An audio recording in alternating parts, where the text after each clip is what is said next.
Hello. It's time for Doc's chat party. I'm Doc, and you're you, and hopefully you come join me right here and we talk, okay? And let me see if I can make this work here. Sometimes this link doesn't go up right away. Come on, work. There it is. Okay. So anyway, click on the link. Come on, we'll talk about music or movies or TV, whatever's on your mind. Let's get it started.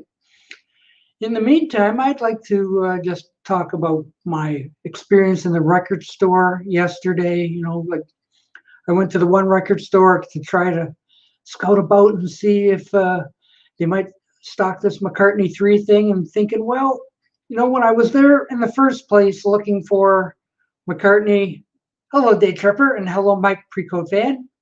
What's up? Tell a little story here. When I was in the record store on Friday, I thought, let me just see if they ever got the new stuff in that I was looking for 2 months ago or a month ago or whatnot.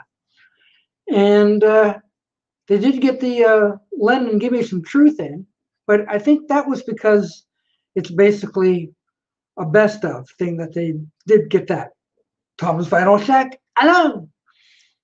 So they had that, but not the Flaming Pie. So they never did get that in. So yesterday, yeah, Mike, I'm sorry, but I don't know, record stores are hard to find these days. Did I watch the new Bee Gees documentary? No, I didn't know there was one. Ooh, is it on YouTube? I'll have to look that up. Anyhow, I went to the record store downtown here, and it was much the same idea. No Flaming Pie. They did have Give Me Some Truth. The new releases rack that used to be at the front of the store was gone. And when I'm, flipping through things trying to look for stuff, it's like, don't you guys have anything new in? Don't you guys have recent releases or anything? So all of a sudden, oh yeah, AC/DC, they just put a new album out. Run to the AC/DC section, nothing. Just the old Highway to Hells and Back in Black and all that kind of stuff. So really, record stores around here are pointless. Let's talk a little bit here. You know what my favorite movie is to watch around this time of year? Planes, Trains, and Automobiles.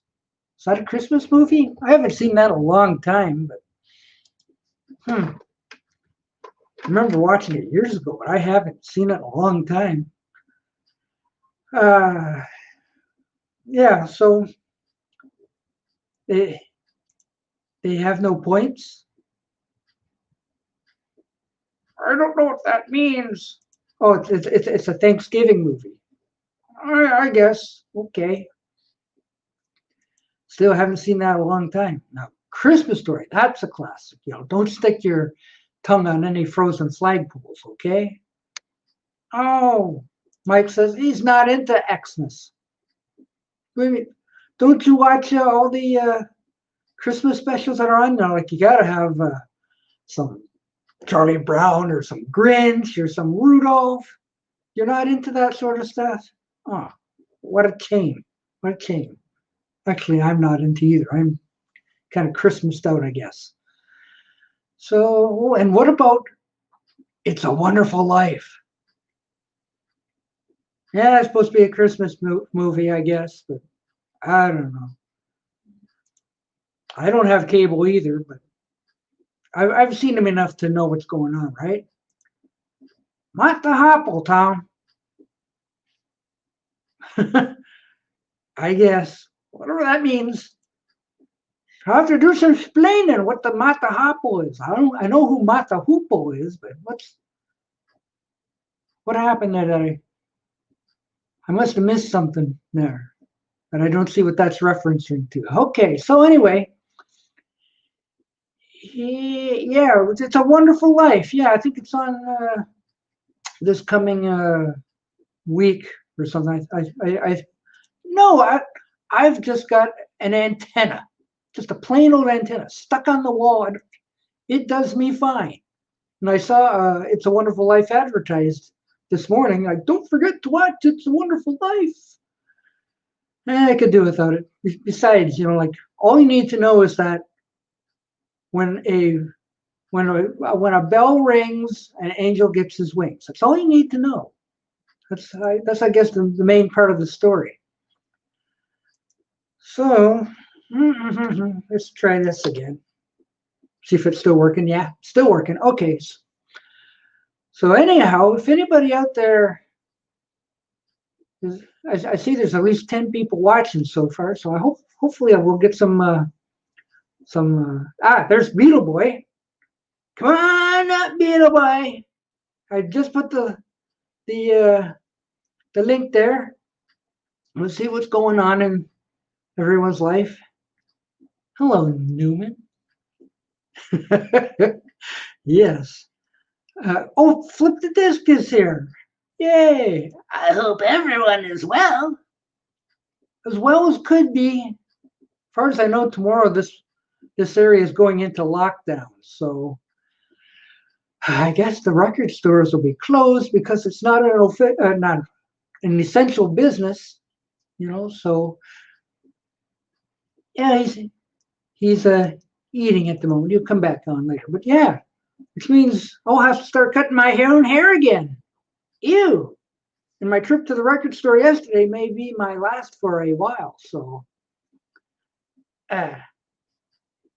it's just the answer to my trivia question is the one and only Sheldon Leonard. Oh, did I miss the question? Uh-oh, I think I missed what the question was. I'm not finding it. Eek. I think I missed the question.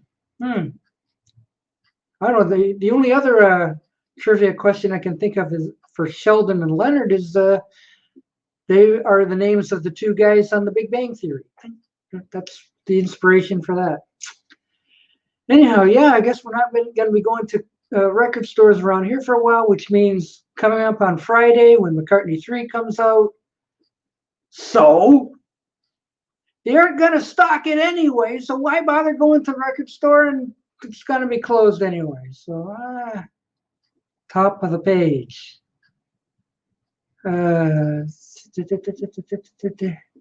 Top of the page, the very first. Talking about planes, trains, and automobiles.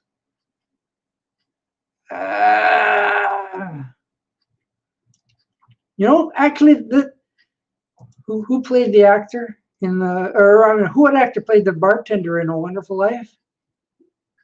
Shemp Howard. Okay. And Mike's not buying McCartney 3.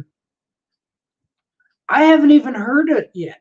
I know there are some people out there they've heard it and all that kind of stuff, but I haven't. Oops. There we go. Hello, ProgHat. Hello there, Doc. How are you? How are you today? I'm doing good. How about you?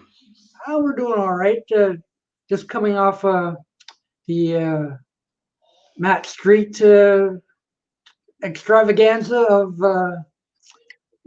celebrating his 2,000 subscribers. Pretty decent, eh? Yeah, I was on there too. I like Matt. Yes, we all like Matt. I wish Matt could join us.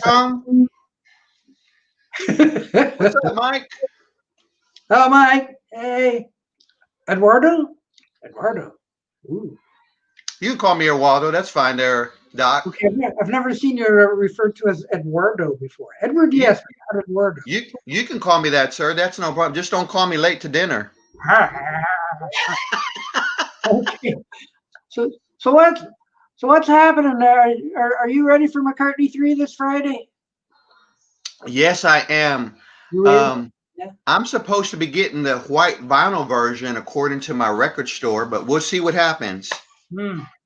As you might have heard, I think our record stores are going to be done tomorrow. Don't look at me.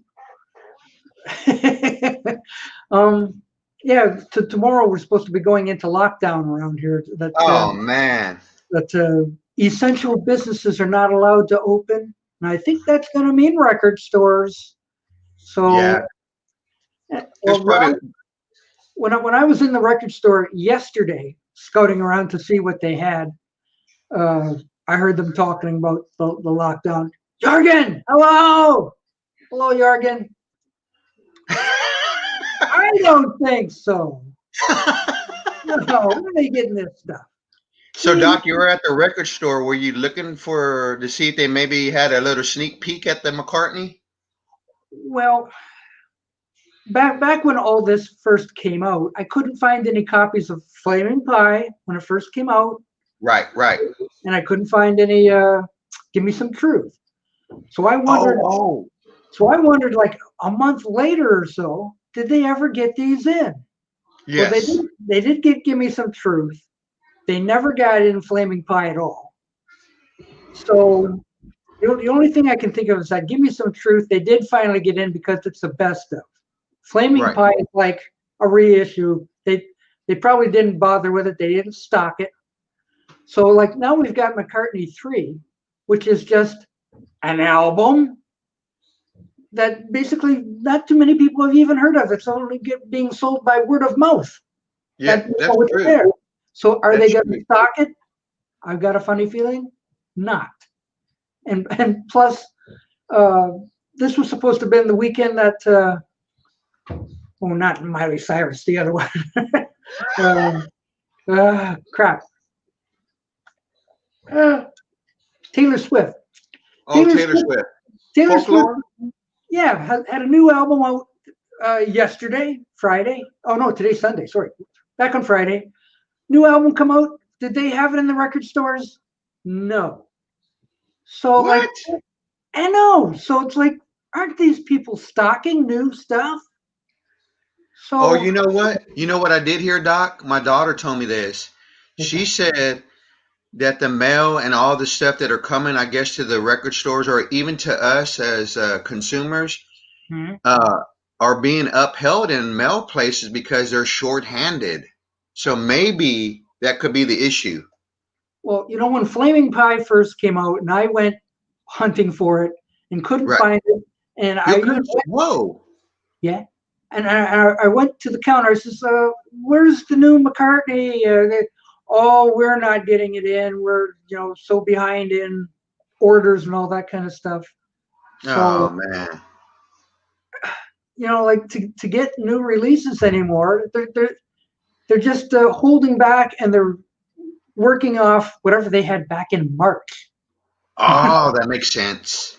So, like, to me to say, oh boy, it's release day, and oh boy, I can't wait to get it. And you go to the record store, and they don't got nothing. So you know what? That's true. I mean, how did the record stores get AC/DC's new album? So before all these. Whoa. When I was at the store on Friday, I forgot to look up AC/DC, even though I didn't get on their new releases. Like, I got a shot of the new releases. Right. Have to say hello to Giovanni for once. Giovanni. Hey. Oh, yeah, get it from Japan. That's about the only way. 4 bonus tracks. Oh, yeah. Oh, man. We're going to want that one, too. We want to hear those 4 bonus tracks. Woohoo. But anyway, at the first record store with the new releases, I never thought to look for AC/DC, although I never saw it. That would have went, oh, look, there's the AC/DC one, but it wasn't on the new releases. When I was in the record store yesterday, the AC/DC. Got to go look. Highway to Hell, Back in Black. Hello? AC/DC has a new album out. Where is it? It's not stocked. Oh, heck. So like, everything in that store, in both stores, is old stock. Right. They're looking off old stock. I suppose they're so afraid if they start stocking new things, we're out of business. Oh, that makes sense. That makes I, sense. I know. I'm just trying to rationalize what these record stores are thinking of. There's all these new releases coming out, and it's coming up Christmas, and Christmas is a week away, or and something like Two, that. yeah. Yes, and they're not stocking in the new stuff. What kind of? That's aggravating. Well, it is aggravating. So, being this Friday is McCartney 3 release day, it's like, why bother? They won't have anything in. It'll be a lost cause. Hiya, Hey, Mike. Mike, How you doing? we're doing good today. We're talking about the aggravation of not finding the records we're looking for. Yes, records. Well, at least the record store is here. I don't know what's going on in America, Oh, okay. but America's kind of the same thing a little bit, you know. So, you like I was looking last Friday for that McCartney 3. I didn't know it got bumped back or whatever. I was like, man. well, it was supposed to have been out the 11th, right? Oh, that would have been Right. last. Oh, maybe he heard Taylor Swift was coming out and he didn't want to. He didn't want to cause any like, oh no, I can't be out the same week or the same day as the Taylor Swift album. Oh no, like, hold it He didn't down. want to be buried. I never thought of that. True. Oh, that's like going up against BTS or something like that. Yeah, true. Yeah, Which, so we'll bump it back. But then there was somebody had that idea. Yes, the Taylor Swift of death. Yes, that's what it was.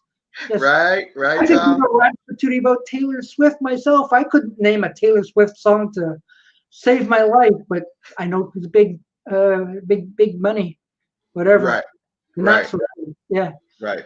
But the idea was McCartney supposedly held it back a week so that he'd have an extra week of pre-orders so that on the 18th he could be the #1 album on Billboard again. That's what he's going for then. That's what he's Well, going for. well, you have to go by pre-orders because the record stores here may not be operational.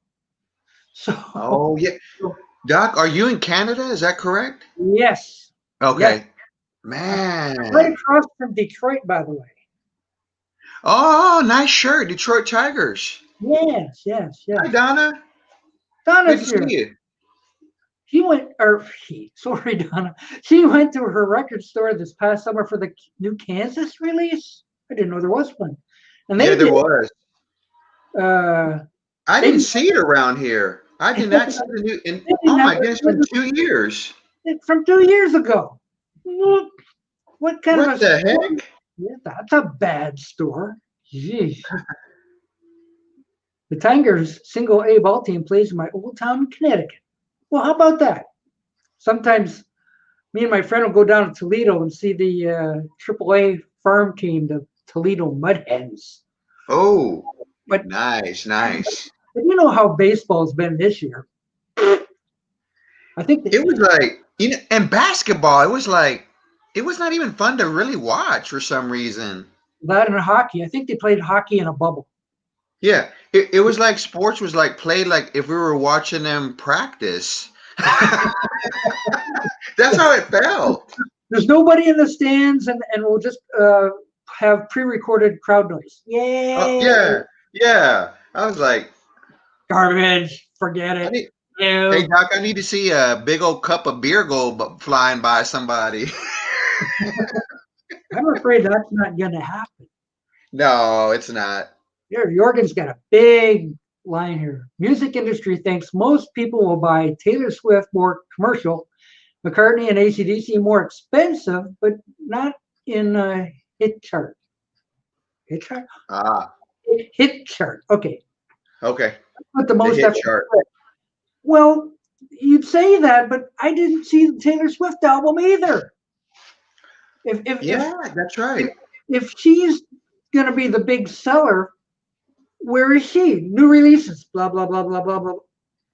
I don't even know what the new releases were. None of them look familiar. Gosh. Home run. Yes. Yeah. Somebody's beeping outside my window. I'm not coming. McCartney 3 is better than Egypt Station? Well, I We'll hope. see.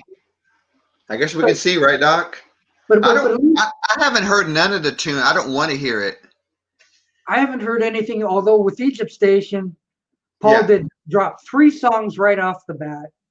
And I didn't even want to go listen to those. I just want to buy it and then put it on, and you know what I mean, and hear it myself. Okay, so you're saying that when you get McCartney 3, it's going to be a first spin. Like you'll have no spoilers or anything. You're just going to go like, yeah. Right. It is Right. And watch Mason come up here and talk about those songs. She puts out 2 albums within a year. It's only 5 months. I believe it. It's only been 5 months since her last album. All of a sudden, she drops another one on Friday. Boom. Okay. Flying deer is not allowed here because that's a waste. Well, you know how those disgruntled fans are in those games, and they throw beer at the players and get a little bit crazy. Or around here, they throw beer cans. And, oh, man, really? Yes. Dang. They're like, oh, you missed that ball. And they're throwing stuff on the field. You stupid. Oh, man, that's crazy. Uh-oh. I heard, okay. He's heard Winterbird. It should have flown south. That doesn't sound promising. Yeah, that doesn't sound like something that I might skip over now. I know. Charlie Pride. Oh, and you got an autograph pick by Charlie. Way to go, Mike. Way to go. Ooh. Oh, man. I heard about that. That's sad. Yeah, that is sad. And, he makes the 3rd celebrity. You know how celebrities die in 3s? Yeah. So he's number 3. Oh, wow. I didn't know that either. Number 1 was David Lander. That's true. Okay. Number 2. Uh-oh. Number 3 was Charlie Pride. Number 2 was Chuck Yeager. Oh yeah, that's it. The first. Also Harold Budd. He's the guy that did collaborations with Brian Eno. Oh, he can start a new trilogy of death. Okay. This year they're dying in 30s. Oh, no. They don't. It doesn't work that way. No. No. Hey. Stop it. Stop the deaths. Yeah. So anyway, I was hoping some people from the Matthew Street show would filter in here. They probably will, Doc. Sometimes it takes a little while for folks to, come on. Sometimes I've done a stream and almost 40 minutes later, a bunch of people start showing up. Oh, Chuck Yeager was a great musician. I know. So was David L. Lander. I don't. Yeah. I think I'll miss Lander most because I enjoyed Squiggy. Yeah. He was my favorite character on Laverne and Shirley. Oh, hello. Right.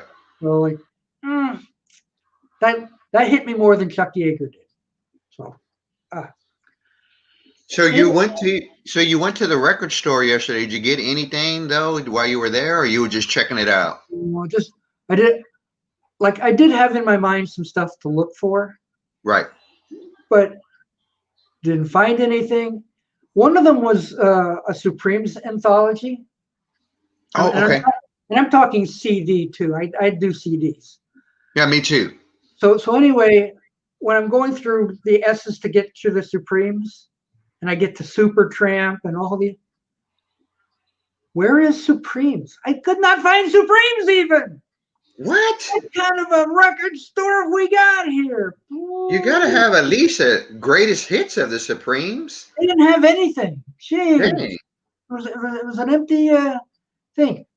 Wes is going to play Charlie Pride nonstop. Cool.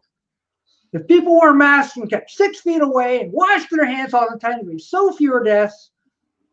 But, we had Thanksgiving, like this might be my last Thanksgiving with the clan, so we better go and have Thanksgiving. And then 2 weeks later, we're all dying of COVID anyway. Oh, man. But it's been crazy. Got the CDs? Ooh. Yeah, he's trying. I think I he's know referring to CDs. I don't know what CDs is. Oh, Yes. oh, CDs. Ah, Yeah. yes. Yeah. And We do enjoy CDs.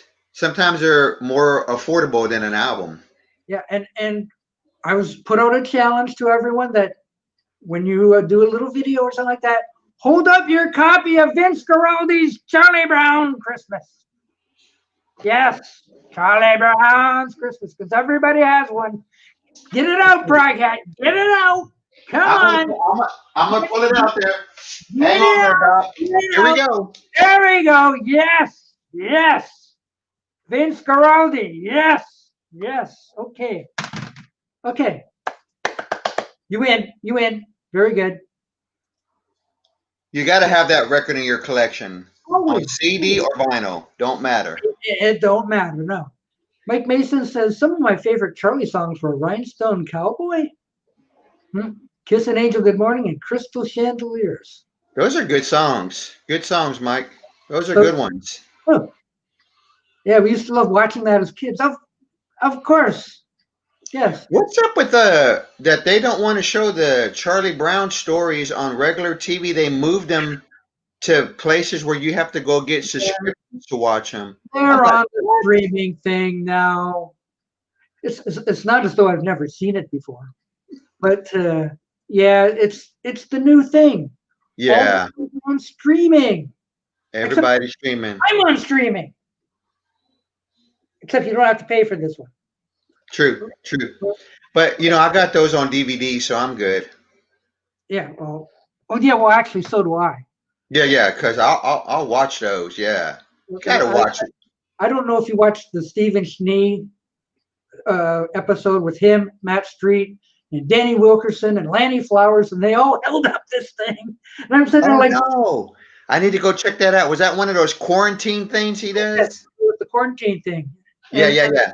and they all held this up, and I'm going like, wow, does everyone have a copy of this? Everybody should or does. It's like when they had Frampton Comes Alive. Everybody had one. If you didn't have one, there would be one placed in your mailbox to make sure you did. Yep. Yes. True. So, And if you didn't have that Charlie Brown Christmas album, somebody gave it to you as a Christmas gift. probably. Yeah, I don't know what this Uncle Ben and it. I never had any problems with either Jemima or Ben. What's so bad about Ben and his rice? I have no idea. Are you kidding me? Come on, folks. Why do they even need to change the names? What's wrong with Ben? Jemima, that's a little iffy, but Right.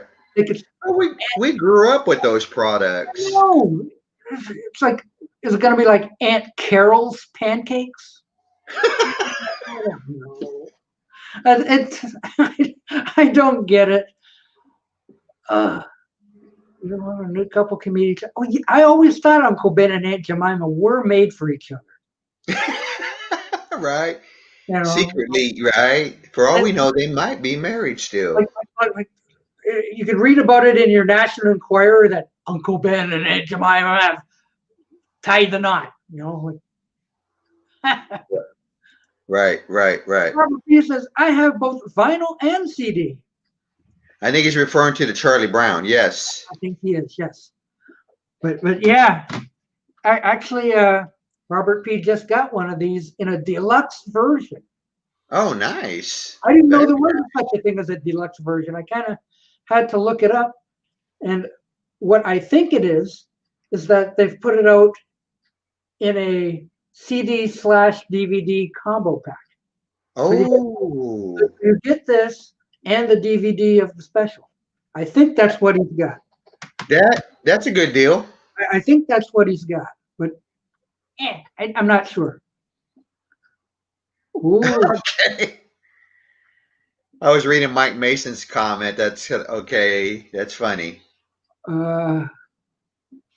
Uncle Doc's rice and Aunt Ms. Meehan.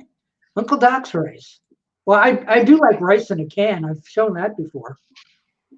Hey, I Really? used to like to eat canned macaroni and cheese. They used to make it. I've never heard of that one. Yeah. You know the company that makes SpaghettiOs? It was the same company. No kidding. Huh. Yeah. See, it was around for so long, it became an American staple and did more for recognition than other products, except for maybe Rice-A-Roni, the San Francisco treat. Oh man, good Yeah, stuff. yeah. And how desperate are you? A whole year lockdown? We've been desperate for months. It's been a mess. Yeah. Did I miss Well, one? Oh, waiting for this. there it is. The world has come a long way since two white guys portrayed two black guys on radio and TV, Amos and Andy. Oh No, yeah. no. Is that true? It Uh, probably is true. uh. Here in Canada, we got KD craft dinner. Same thing. But you have to mix it up in a pot. Not quite the same. But Tom loves rice-a-roni. Oh, Rasharoni is the bomb. Yeah, Yeah. comes in different flavors too. You Yeah. know, like cherry and apple, whatever. Yeah, yeah, that's right. That Uh, beef one is good. The one I like is has that beef flavor. yeah, I know. It's like the beef comes in a little packet, and then you have to pour it into the things. Like it's not ground up beef, but it's like powder, right? Right, right, right. It's like, what did they do to the cow to make it into powder? Ugh. Mr. The Mayo, world, hello. How are you? the world's never been more divided, says Joe. Never. How are you today, Joe? And Invisible Ray. How you doing? Jeez. Sir Ray. I think we're doing our own rant stuff here right now. It's Doc's rant party. So, so hey Edward, do you like the show Mork and Mindy? Yes, I do. I love all those shows. Hello. Yeah. Hello. Oh yeah, Hello. right. The way they would come through the door. Hello. I used to wonder how come they don't ever knock. No, they just walk. Hello. You know, they're just in. What was Shirley's boyfriend guy? The guy that always sung "Hello." I forgot what was Carmine. his name? Carmine. Carmine Ragusa. He had a good voice. Except he was. I think he was supposed to have been the show's Fonzie character, but it didn't quite work. Yeah, it didn't quite. Yeah, it didn't quite gel with the two girls. But I go from rags to riches. No. I So know.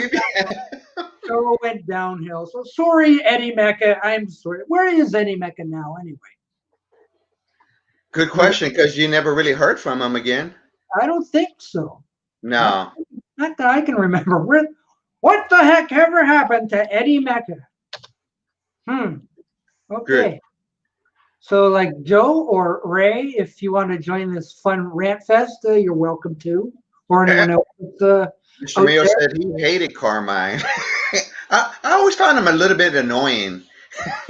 I agree with that. I never like, oh, you're just trying to be a Fonzie character. Exactly. I agree with that. He was trying to be like the Fonz, yeah. Hated Carmine. Yeah. I can't say I hated him, but I certainly didn't like him. Right, right. I just like, what is this? I don't get the Carmine thing. Right. But I'll tell you who I did hate was Scott Baio. Oh, I could not stand him. Squiggy was the best. Yes. yeah. Yes, he was the best, but I could not stand Chachi. Oh my goodness. stand. Right? Still cannot stand Chachi. So I'm sorry. Scott Baio's probably like 70 years old by now. Probably like that, yeah. Yeah. So Doc, do you remember the character on Happy Days, the girl who had a band, her name was something Tescadero or something like that? We had two. We had Pinky Tuscadero, who was supposed to have been Fonzie's girlfriend. Right. Luckily, that did not work out. Right. You know, like, so when they made a Happy Days record, did they put any of the songs? Remember, she performed a couple of songs on the show. well, actually, that was her sister, Leather Oh, really? Tuscadero, who was played by, oh, help me out, people. I was curious if those songs ever were on something that we could like listen to though, or have those in our collection. Hmm. Susie Quattro. There we go. Oh, that's right. Susie Quattro. Yeah. Thank you, Mike. That's Thank right. you. Yeah. The first few years of Happy Days were the best. It went on too long. Yes, probably. You know, when Richie left, when didn't they bring in Ted McGinley, the patron saint of killing sitcoms? Yeah, yeah. No, Ray. Mike Mason is a wealth of information right now. Thank you. Oh yeah, he is. but Thanks, but Mike. you know, I don't know if you remember. Yeah, look, what? No, not Lisa Tedesco. No. Ray, come on. Even Richie left the show. He knew when it was time to go. Yeah, I know, Ray. No, Come on. Joe's in the car. Hello, Joe in the car. I'm in the car. Hello, guys. Yes. Hi, Mr. Mayo. How are you? Hello, ProgHat. How you doing? Doing good. Doing good. Howard on Happy Days. He was a fun. Happy Days. I had to come into that because a few years ago I said, "Oh, let me try watching some Happy Days seasons," because I only had season 1 and 2, and I knew it sucked after a while. So I think we got to 4, and it really got bad. It So got horrible. Right. Oh gosh, I didn't like when Happy Days incorporated Mork into the show. That bored the hell out of me. Excuse me. Yeah, I didn't like that. Was really too far. I thought I was never a Robin Williams fan. I hate to say, although I did start liking him when he did more serious roles, in movies. True. But he was good on Law and Order. I remember that. Oh yeah. Yeah, he did a couple of episodes where he was like this deranged kind of a person causing chaos, and then they couldn't catch him. He escaped. That's where Jump the Shark originated. And we the worst episode, the Malachi Crunch. That was another one. What is it? Remember the Malachi Crunch when they had some kind of a race car thing or something, and the Malachi brothers used to like get together and crush the car. I kind of think I remember that. That was the first episode. I think to not remember that. Yeah, I think 3 seasons were good. Oh, Jonathan Mork and Mindy killed the show, but it was dead before that anyhow. After the first season, Mork and Mindy was. Yeah. Guys, I'll be right back. I'm gonna get me another drink real quick. Ooh.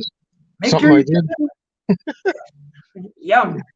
What? So I don't know how long I'll be here. Just a little while, I think. But I figured, all right, I'll tune into Doc's chat. Yay. Hoping you would be on to relieve me from my boredom here while I sit in the car. Oh, you're keeping the car warm while the girlfriend shops, right? Yeah, I was gonna go in this time, but I said, since Doc's on, I'll stay here. Not really feeling it. Don't want to go in and do it, but I'm gonna help. We usually help with the checkout. Thank you, but I don't know if you heard earlier. We're talking about McCartney 3 and record stores. Record stores here may be on lockdown starting tomorrow. Oh. So it's an unessential business. It must be closed. You got to be kidding me. It's just disgraceful. It really is. Yeah. Well, but the thing is, with the last 2 Beatle-related releases that came out, and I went to the stores on release day, they were not carrying them.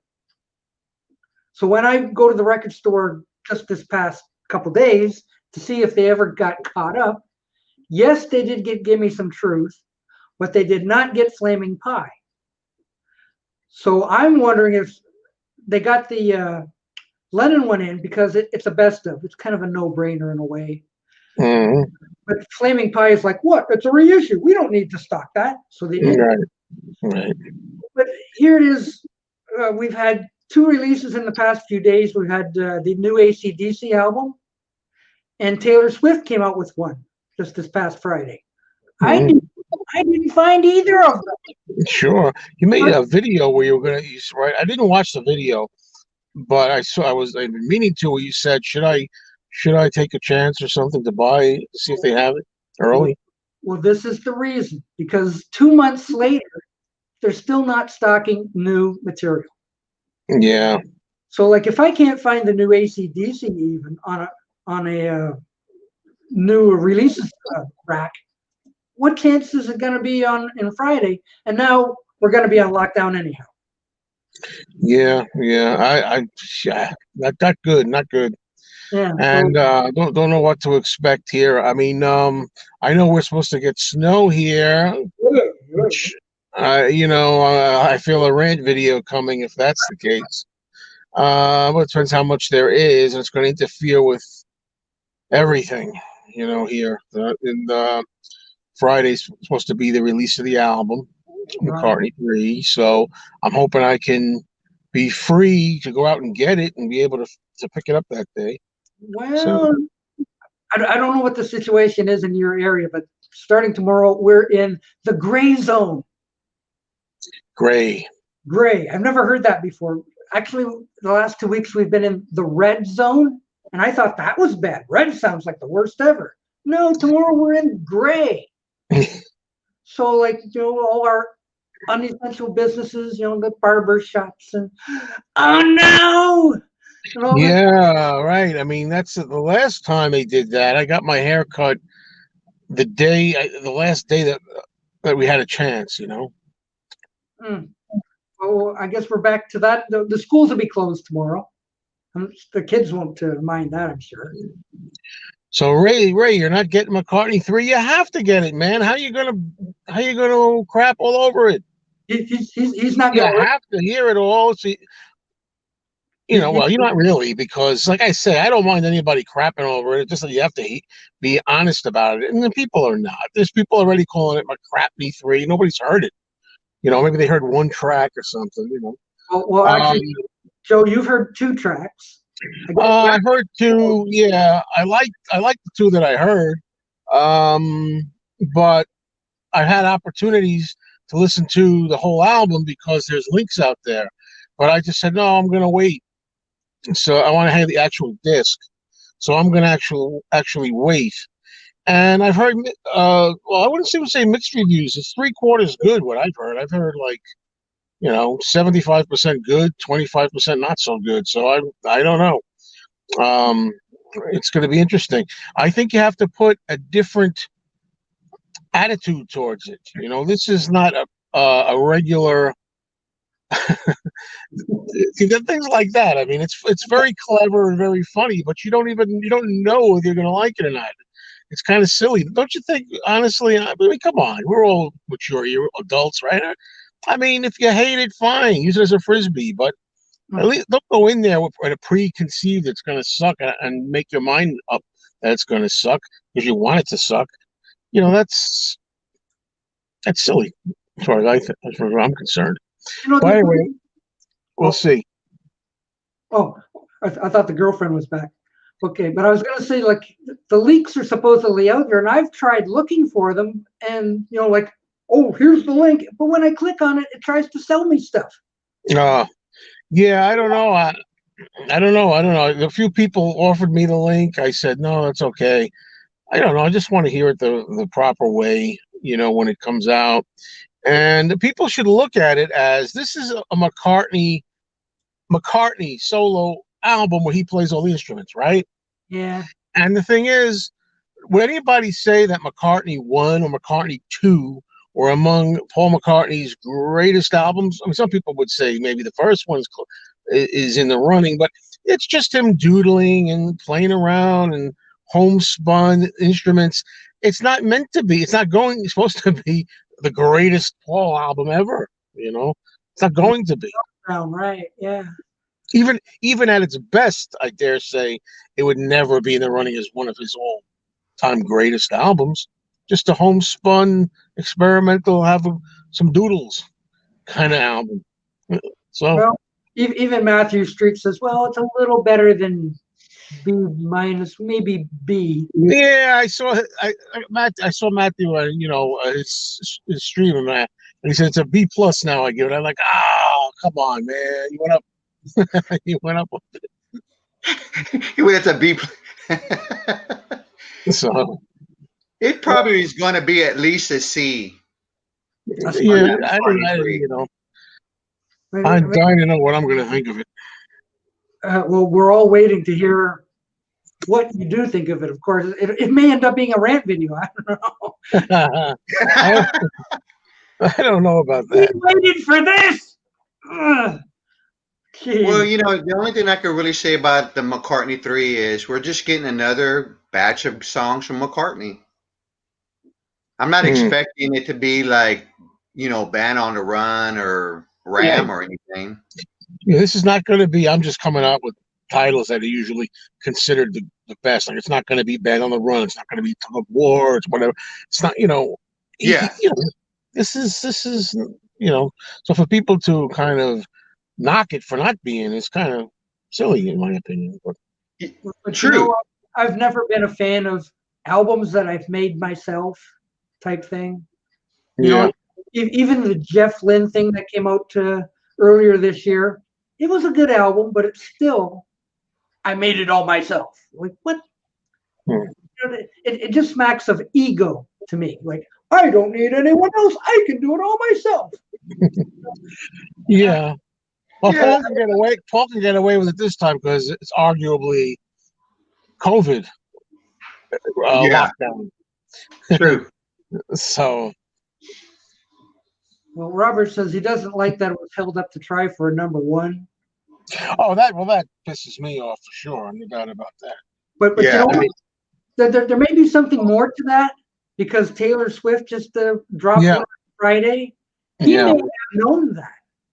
Yeah, I think so. So like, oh, I can't go up against Taylor Swift. I'll be swamped. Last minute production problems, my butt. You just can't compete. Yes, I criticize. I get stoned when I criticize, and I get stoned if I don't criticize. So in that case, I think he's really pathetically, embarrassingly trying for number one at any cost. Well, and I think that's sad. And you know what? I mean, come on. Yeah. You know what that's called? Ego. I think so. I can't have another number one album. I quit. So. Right, I know.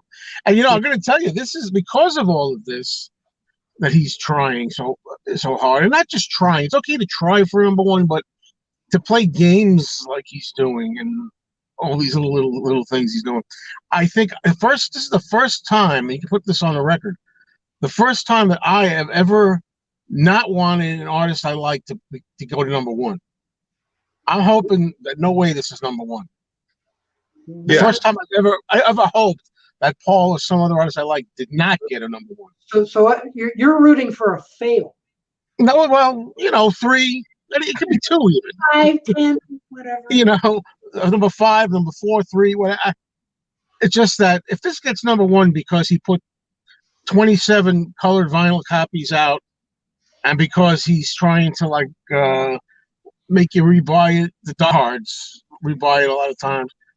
I don't think that's official. It's not an official number one. Yeah, to an album that he won't even let us listen to. Right. If I put the songs out, nobody will buy it. So just buy multiple copies. It's in green and yellow and white and black. Just buy the hell out of it and find out for yourself it's crap. You've just spent $400. Thanks very much. Oh, look, you got some nice. Isn't that nice? Yeah. You saw my latest rant video, right? Oh, I have. Of course. No, I haven't seen it yet. Don't tell people how to spend their money. That was my favorite part of that. Oh, gosh darn it. Are you referring to the ones that were attacking people about buying records from Walmart and stuff? No, I made a separate video about that. Oh, okay. But not just in general, people do that. I've noticed, but people are going to do what they do, and that's true. Just respond. And you know, Joe, I had a Mayo moment this past week. Mayo moment. A Mayo moment. What's what happened? I think it just coined a phrase. But anyway, Yeah. I'm driving down a fairly busy street, you know, like commercials, you know, Burger King, everything on the side, and this car's coming out from a side street, and he's coming out, and I'm coming towards, and I'm going like this. Tinted windows. Does he know where I'm even here? He see me coming. I'll look at him to see if he's got his head turned. Right. And you know where this is going. It's got tinted windows. He's got tinted windows. That's exactly what I'm talking about. The scenario you're mentioning. I'm going like, I don't know whether this guy's gonna pull out and, you know. Yeah, you have to make eye contact. You have to say, he does not. I'm looking at him to see whether he knows I'm coming. Exactly. Because he's got the tinted windows. Right. My moment of the week. Thank you. So yes, I totally identify with the rants. Totally. You know, that's the idea. I mean, not everybody's going to identify with the same rants, right? Right. But it's always true. Right. But it's fun when we can sometimes come together and say, "Oh, I know what you mean." Oh, that drives me crazy. I know what you mean. Yes. I agree with you on that one, Mr. Mayo, when you were saying about, you know, those people in those big old trucks, that, you know, looking down and from their view and all that. I'm like, yeah, and they get so close to you. I'm like, you know, I'm here, right? Yeah, I got one guy in the parking lot right next to me over. He's like, "Whoa, take it easy here." Yeah. Well, there is supposed to be a blind spot on these trucks that, you know, like sometimes they have that sign on the back. If I can't see you in my mirror, you don't exist, or something, some silly thing like that. So, like, why are you coming over in my lane? Yeah, that's what I'm talking about. I'm like, what the? And this great big semi going like, here I come, and whoa. Yes, that's another rant for another day, I think. Yeah, I mean, I got a lot of them in a row, but a lot of times I'll make them and then stockpile them. You know? I was just about to say, have you got a list of what happened? Like, I'm going to bitch about this, I'm going to bitch about that. Well, the best ones are the ones I make right away, like pull right over or something. I'm feeling it. Those are the best ones, you know? Right. You know, like, why don't they have my size in shoe inserts? Oh boy, that was so. And I still haven't gotten them in the mail. We ordered them. I don't know how long ago it's been now, but I still haven't gotten them. We ordered 2 pair from the, online. It's because they're not stocking them in the store, and I haven't gotten them yet. And it's over a week. You never even tried a different store. No, I didn't. I didn't. I don't usually see those in other stores. I usually see Dr. Scholl's, which is. Well, Dr. Scholl's, that's not very strange, that's a pretty famous brand. Yeah, I'm sorry. A comment from Vinyl Richie just popped up. So I can't see the whole stream of comments. I can't. I have to read them in. He says, "I'm sure I won't like McCartney 3. I didn't say I already don't like it. He's not really a wow." I guess. Yeah, I understand. I understand, Richie. Not everybody's doing it. I'm not speaking for everybody, but the ones, who they are. The ones that are already got their minds made up and they're already calling it crap and everything. It's the silliest thing in the world, Okay. Let's get Robert P up here. He knows all about that sort of thing. Hello, Robert. Hello, Robert. Hello, Robert. Hello. Yay. I'll be losing the light soon, by the way. It's dark out here. That's okay. We know you're. Hello. Well, I spent $22 on my camera, so it's pretty crappy. I forget what I paid for this thing. I think it was somewhere in the $40 range or something. It was just an experiment to see if I can join these things now and then. And it worked. I heard you talking about the McCartney 3s, and I thought I'd get on this board and do my ranting too. Yeah, this is Doc's rant party. I just thought it was bad that he had to put out multiple copies and all the other things, which we expect, but then to actually hold it back so that the numbers, when they're all released at once, will possibly get them to number 1. I thought that's a little bit cheesy because it's not like Yeah, the come old on. days I where mean, we would run out to buy it and make it a number one. yeah, just put it in there already. Yeah. Yeah. I mean, come on. Agreed. And like I always said, I don't know what a number one is anymore, because in the old days, something like Ringo the Fourth could sell, I don't know, 500,000 copies or something and not make the charts at all. And today you can sell 7,000 copies and be number one. Right. It's different than it used to be. I don't, because they count streaming and how many. I don't count that. When somebody says somebody beat the Beatles record, because they got X amount of sales, and all it really means is more people clicked on the stream or whatever they do now, download, or whether it costs money or not. I don't know, but it's not the same thing's going out and physically buying a disc like we used to. What the heck is this iTunes stuff? Like, oh, I got it off Spotify. Yeah. Physical media sales are what I'm impressed by. Yeah. Right. Right. But I mean, like, if you're buying multiple copies, like, I gotta buy the red one and the blue one and the green one. Well, you bought it 3 times. Yeah. He's counting on that to push the numbers up. Well, I'll tell you something. There's somebody, I don't know the whole thing. I don't know if I'm spilling the beans here or not. I hope not. But there's somebody, and I don't know his name, who's in the industry that might be doing a show with us that he's talking about how these things are counted. It's maybe not the way we think, after all. Like when it comes to multiple colored copies or something, that they don't figure in that way or something. We'll see. Because supposedly, maybe I'm thinking it wrong. Like me and Robert are on the same page, I'm saying all these different copies. When you think they sell 4 copies, that's 4 copies. That's what you would think. Yeah. Right. I like to know what happened. I mean, the last one. The last one got number one, and I didn't think it was, all that.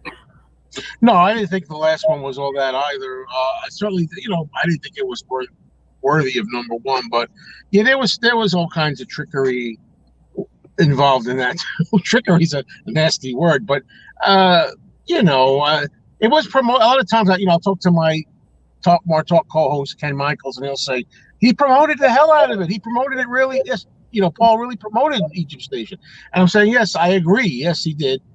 But it wasn't just the promotion. It was also that there were so many versions of it, and when they do that thing where they tie them in with concert tickets. Mm-hmm. If you buy a concert ticket, it's an album purchase and all this kind of thing. There were a whole bunch of reasons, that it made number one, other than the fact that people just went out and bought a swell album. I was going to comment on Vinyl Richie's statement. Which one was that? I went by Robert P because that's my name, and number 2 is I started about 4 or 5 years ago just commenting on other people's sites and giving away various products and things that I do like to make. And so I kind of hate to lose that if I change my name. People may not recognize it. Plus, I do have a channel. How about Robbie, Vinyl Robbie? No, my original company name is Overdone Productions. I started it in 1977 in high school when I used to sell bootlegs in high school, and everything I sold was overdone. That's why I called myself Overdone Productions. And everything that I make is overdone because somebody else has already done it at one point or another. I'm just making what I consider a better copy or a available copy that's no longer available. So I've always called myself Overdone, but if I started changing my name, you're filling a need, Robert. You're filling a need. Yeah. Do you think that when McCartney 3 does sell, and they sell all the variants and all the first stages of do you think he'll come out with a McCartney 3.5? Yes. Where you got to buy that one? I thought so. I'm thinking he is.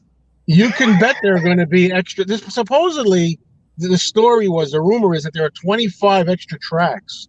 Oh, my girlfriend's here already. Uh-oh. Hold on a minute. Be right with you. I'm on live. 25 extra tracks. That tells me that they plan on doing some other. I buy the one now. There's going to be another one soon. So right. Yeah. It's I I always just, mean, buy the this is first how one. that's how it is these days. These guys are doing that. Mm-hmm. I buy the first one the minute it comes out, just to have like I pre-order Yeah. it. The CD's on its way, and I'll get it. I'll listen to it, and then I'll see what comes out after that and make my mind up. But I Yeah. Saturday Night Fever. What is this? The very first album that debuted at #1 in '75. I don't know. I'm not that smart. I need a hint. Yeah, whenever. No, I guess I can't reach. I'm gonna have to go get it. My stuff is around the corner.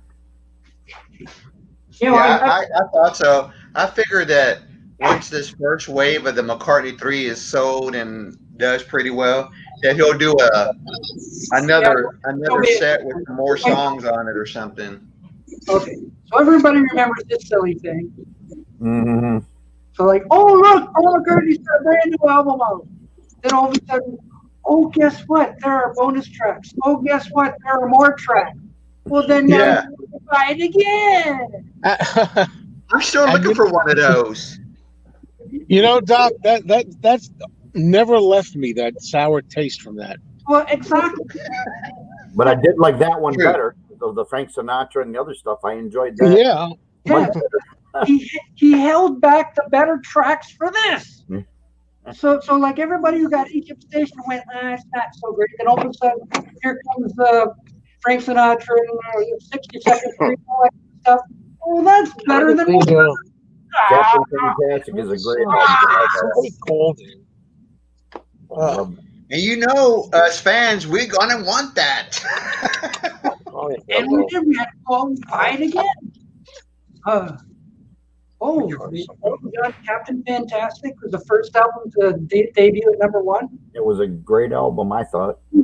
Oh yeah, that's a good record, Tom. I agree. That's a really good record. Hold on, I love that album. I like it better than Yellow Brick Road. That's just me, though. Hang on, we have a new joiner. It's Rachel. Hello, Rachel. Hokey It's smokes from here. Rachel. Hey, everybody. Welcome, Hey, Rachel. Robert Williams.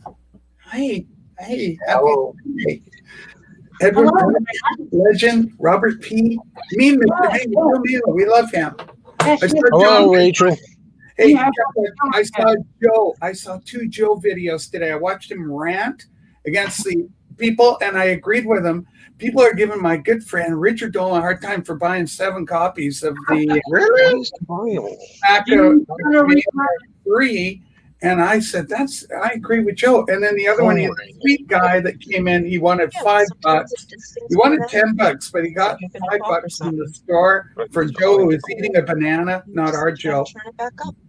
But it was great. It was a lot of fun. Anyway, Joe, Well, thank you. Glad you had fun.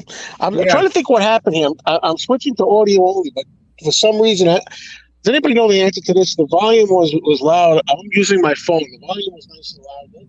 I got a phone call, and I declined the call and got rid of it. And now, but the volume's low for you guys. I can't get the volume. Joe's got some. You know, Joe, I have that same problem when I use my phone. The volume will drop when I get in a stream. I don't understand what's going on, why that happens, but I know what you're talking about. All right, I'm going to try driving and talking. Ooh, is that going to be safe? Careful now. Yeah, What- be careful. Are you done walking, driving, and talking? I don't know. Rachel, did I hear you correctly? People are giving Dolan a hard time about buying all those copies, or they're People talk and drive.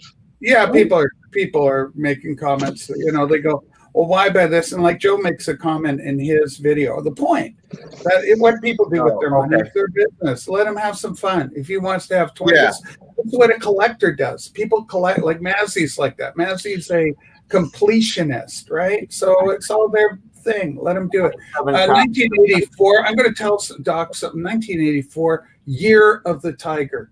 Year of the Tiger. 1984. It was the big win for the Detroit Tigers in the world of baseball. Yeah, it was. True. Yeah, That's you want it correct. all. That's true. I know. That was the last time. So we may never be alive again to see another World Series series. Look, you see what that's my point. That's what Richie says is my point. So, Yeah. Richard did 8 copies now, but he is a collector. That's fine if that's what he wants to do. Yeah. I've got 10 copies of yesterday and today, all different variant label variations. And I just ordered 3 more fantasy covers. Ooh. A Canadian Butcher, an alternate trunk cover with John in the trunk instead of Paul. Then another one I ordered of the trunk cover, but Ringo's leaning over the cover and Paul's in it, and it's a completely different cover. And there's a lot of different people selling what they call fantasy covers, and I really enjoy them. And then I'll buy records from the standard record and stick them in those covers. Yeah, Robert, you're really getting back into vinyl again, I hear. Well, a little. Just a little. A little bit. Ugh. Don't mind me, folks. I am folding laundry as I'm on the stream. Oh, okay.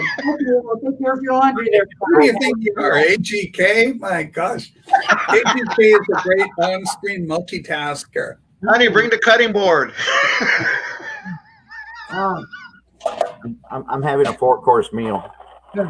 Oh, Dave's got an idea here. Back to buying the 8 albums to sell online. He's going for the resale value. Like he's got here's the thing. I mean, there's colored variants, but also formats. So he's also got the CD and he's got the cassette, and then he's getting the vinyl, and then some variants within the vinyl. So hey, man, all the more power to people. Just like Joe said on his show today. You know, if you want to do that, no, it's nobody else's business. Have fun, and it's have fun. If you can, do it. Go boom, boom, boom. Yeah. Well, it is fun to collect, but you gotta have the money to do it. Like, I know there is that. I don't think Richard's a rich person. I don't think so. Well, but he's done it. So I mean, it's all there. Hey, Mike Mason. Hey, Mike. Thanks again for the Wheels of Confusion Volume 4 of Black Sabbath. Boy, is that a good album? Playing the heck out of it. I'm playing the heck out of it. Good stuff. Very, very good.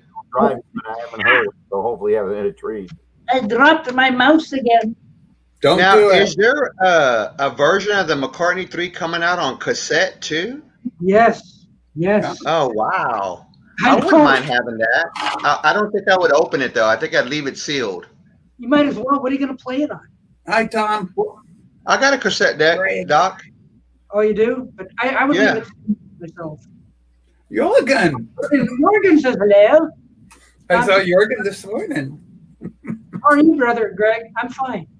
Anyway. Charlie Brown, I love that. Yeah, so Robert has the deluxe version of this. Yeah, I sent my vinyl copy as a gift to Beetle Brad because when I opened it, it was supposed to be white vinyl with lenticular cover and spotted colors. It turned out to be a yellow vinyl with spotted. So the dog urinated all over it, and I didn't. So I sent it over to somebody else. There. I don't like yellow vinyl. The smoky pink cassette. Oh, you just wait. It'll come out in different colors. You just wait. I don't know how they're going to. I think my favorite color for vinyl is just a clear white. Clear white. I like that really, really like translucent blue or red where you can see right through it. And it's flat. Or I like the clearest, cleanest color, but it's color. Even that Coke bottle one they're coming out with, though, I have never seen that. That sounds interesting. Yeah, I got one album on the Coke bottle. That's cool, but I haven't seen it. There's 2 albums that I know that have got the Coke bottle effect. The El Topo soundtrack and the Judas Priest Record Store Day one. They have that Coke bottle effect. It looks really cool. I haven't seen it in person. I did see the John Lennon Imagine on clear vinyl, and I thought that was nice looking. Yeah. I agree. I don't own it, but I thought it was nice looking. These guys, I call them the Dairy Creamers, but they're the creamers. Ooh. There you go. Clear. Yes, nice. See, that's your Coke bottle right there with a little bit of I like that. Look, some debris on it that needs to be cleaned. I just always Doc, so much. Doc, did you get the Give Me Some Truth yet? Yes, I do have it. I ordered it online. It came from England, of all places. I didn't want to show my copy and then you get mad and kick me off. No. That's not going to happen. I don't know if it was Ozzy or someone put blood in their records. I remember that they put blood in the. I've heard that. Yeah. And it turned. Yeah, I think it was him. Turned brown. I have heard of it and I've seen it, but I don't have any. But I heard someone put blood in it, and then a couple of the records must have had pinholes somewhere, and it turned brown instead of staying red. That sounds really gross. I know the Kiss members. I know the Kiss members put their blood in that ink so they can print those comic books with their. That's a bunch of fucking. I should get a copy of my weirdest CD that I've got to show you guys. Awesome, Doc. Do you like it, Doc? Do you like the way it sounds? I liked it fine. I was a little confused about the. Well, now I can't find it. But anyway, the Elton John song. Oh, whatever gets you through the night. I thought the vocals sounded different to me. They sounded restrained. They didn't like. Is that true or just me?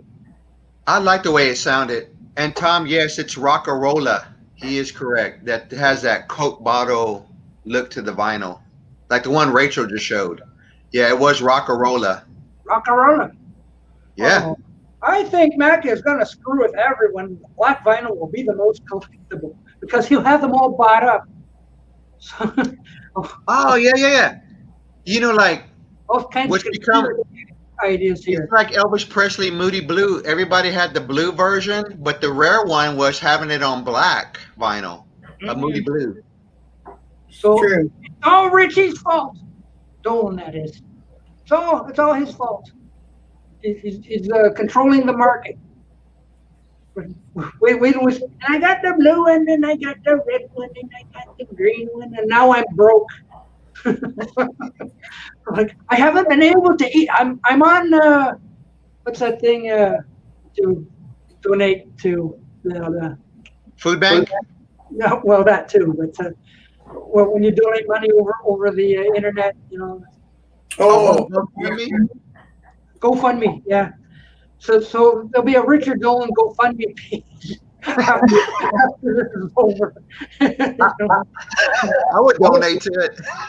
Yeah. Oh look, there's BeatleBoy. Hello, BeatleBoy. Hi everyone. He's just a BeatleBoy. He's just a BeatleBoy. Hey, mate, how are you? Want you back again, and BeatleBoy, would be happy just to love you. Oh, whoa, whoa, whoa.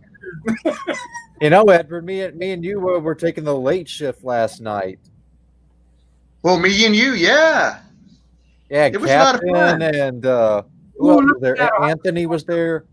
Oh, Beach Boys Christmas album. I was gonna show you this album because it's actually an album. It's a CD, but it's made exactly like the original album. Yeah, it looks really cool. Cardboard. I like that. Original inner. Whoa! Oh, awesome! But I'll show you what's really rare about it. It's called a Sapphire CD. Ooh. And it's got, I don't know if you can see the color. Wow. Looks really kind of nice. Red color. Yeah, like ruby red. With the original label and the CD is like, red too, yeah. like a sapphire red also. Robert, did you make that? No. This is a product they put out in Japan. Oh, Beautiful that is sapphire awesome. CD. That is awesome piece. And that's really cool. They're probably around $25-$30, so I bought it because I liked it. But I thought the little covers are just perfect. They're even that's what I wish I could do. It's a much thicker cardboard. They're little slicks. Beautiful product. Trouble is they brick walled the album, which means Tom. That's what Tom's saying. Yeah. Way too loud. They brick walled it, and it ruined it for me. So beautiful, and yet I can't listen to it. Wow. So I have to. Oh man, but Tom brought up that term. I don't like the CDs that sound brick wall. They're too loud. Well, you know, with CDs, anything I buy on CD, I try to get in jewel case because I hate those digipacks. The way you're pulling the CD out and pushing it back in, This isn't a digipack. it rubs against the car. It ruins my cuticles. This is a beautiful, beautiful, very hard It card. hurts me knuckles. A really It hurts nice me CD that knuckles. can't get scratched. Of course, I take care of my stuff. I don't know who throws their stuff around, even in digipacks. But hey, what do I know? Well, I'm all about like wanting to make a digipack look like a vinyl record and kind of design it like that, the Put it cover in and stuff. plastic, But keep them nice. here's the thing: a CD is a CD. It can scratch. It's not a record. Not in my Therefore, opinion. the best case for a CD is jewel case. That's a nice copy you have, and you don't take it and throw it around, do you? You keep it nice. Do I what? Put it in a little plastic pack. Keep it nice. Don't throw it around. No. You're right. I need to. You know what, Robert P? I need to find it, but the record stores are really don't have the supplies for a lot of these CDs or the LPs. I don't know what's going on, but they're not getting that stuff in stock hardly. Really reasonable bags. Two cases Okay. cracked. I've got tons here of replacements. Okay, well, yes, that is true, but as far as what protects the disc from scratching better, it's definitely the jewel case. I disagree, but go ahead. Well, I don't know. It all depends, Mason, how rough you are. I've had the hubs break. Doc, go get that CD. I can't believe It loose and got scratched too. So everyone depends on how you keep them. I keep mine in mint shape all the time. I don't throw them in my car. Doc, you made my heart drop when you threw that I CD love your covers that you make, Robert P. Love them, but I still am a jewel case guy at heart. That's fine. I just See, Joe gets it. You have to Joe cover. gets where it's going here. Who wants some dual cases? You're not supposed to. I do. Doc, I do. I'm going to send you about. I just grabbed a stack on the shelf over there. That Oh my God. extras. I've got tons of these things. I got a stack of them Doc, too. I really do need those. I'm not kidding. I do. I've got the double ones, the single ones, the colored ones. Look at this. This is a white one. Bags unlimited if you want little bags to even protect your jewel cases. They sell them that go over the jewel case. Doc, don't throw those over your shoulder, please. Don't go. I've just always thought that the jewel case is like, they hold since they hold the CD in place better. It'd be harder to scratch them. But with the digipacks where you're constantly pulling it out and rubbing the CD against the cardboard. Right. But sometimes I have a few of those CDs. They're invisible, Ray. I don't rub it against cardboard. They have inserts. Even the ones I sent Rachel, they have little inserts. I put little black inserts with clear, and then you don't touch the CD to the cardboard. And then they have plastic covers. Yeah. Nice. Yeah. There we go. All protected. They're all looked Beatles for after. Sale. I love that album. I Nice. love Beatles for Sale. The Canadian ones, I meant. So this thing is great. And Hey, you know what's happening? Edward. Robert's kind If you enough like to send me. We're doing the Rolling Stones next. We're going to go mono Stones. So.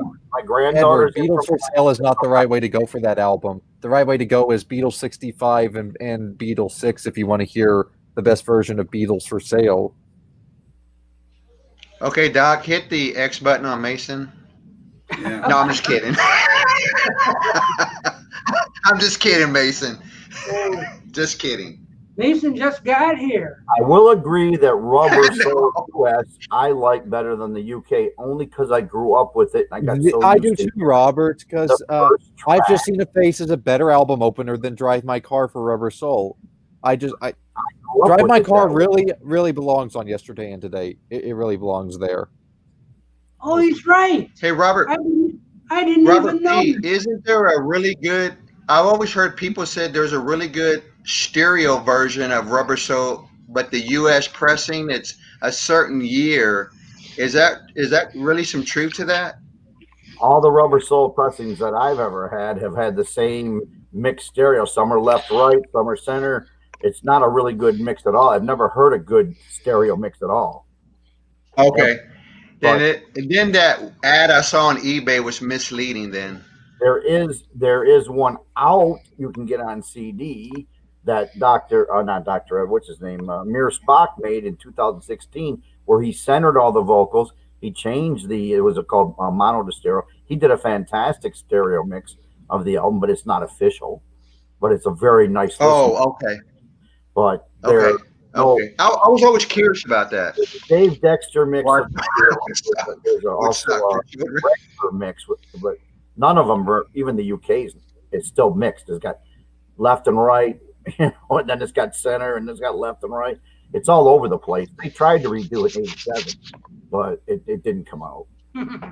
They did one in '87. What's the deal with that? I mean, is it just because Martin people just didn't have the care for mixing it correctly, or they just like, oh, the heck with it?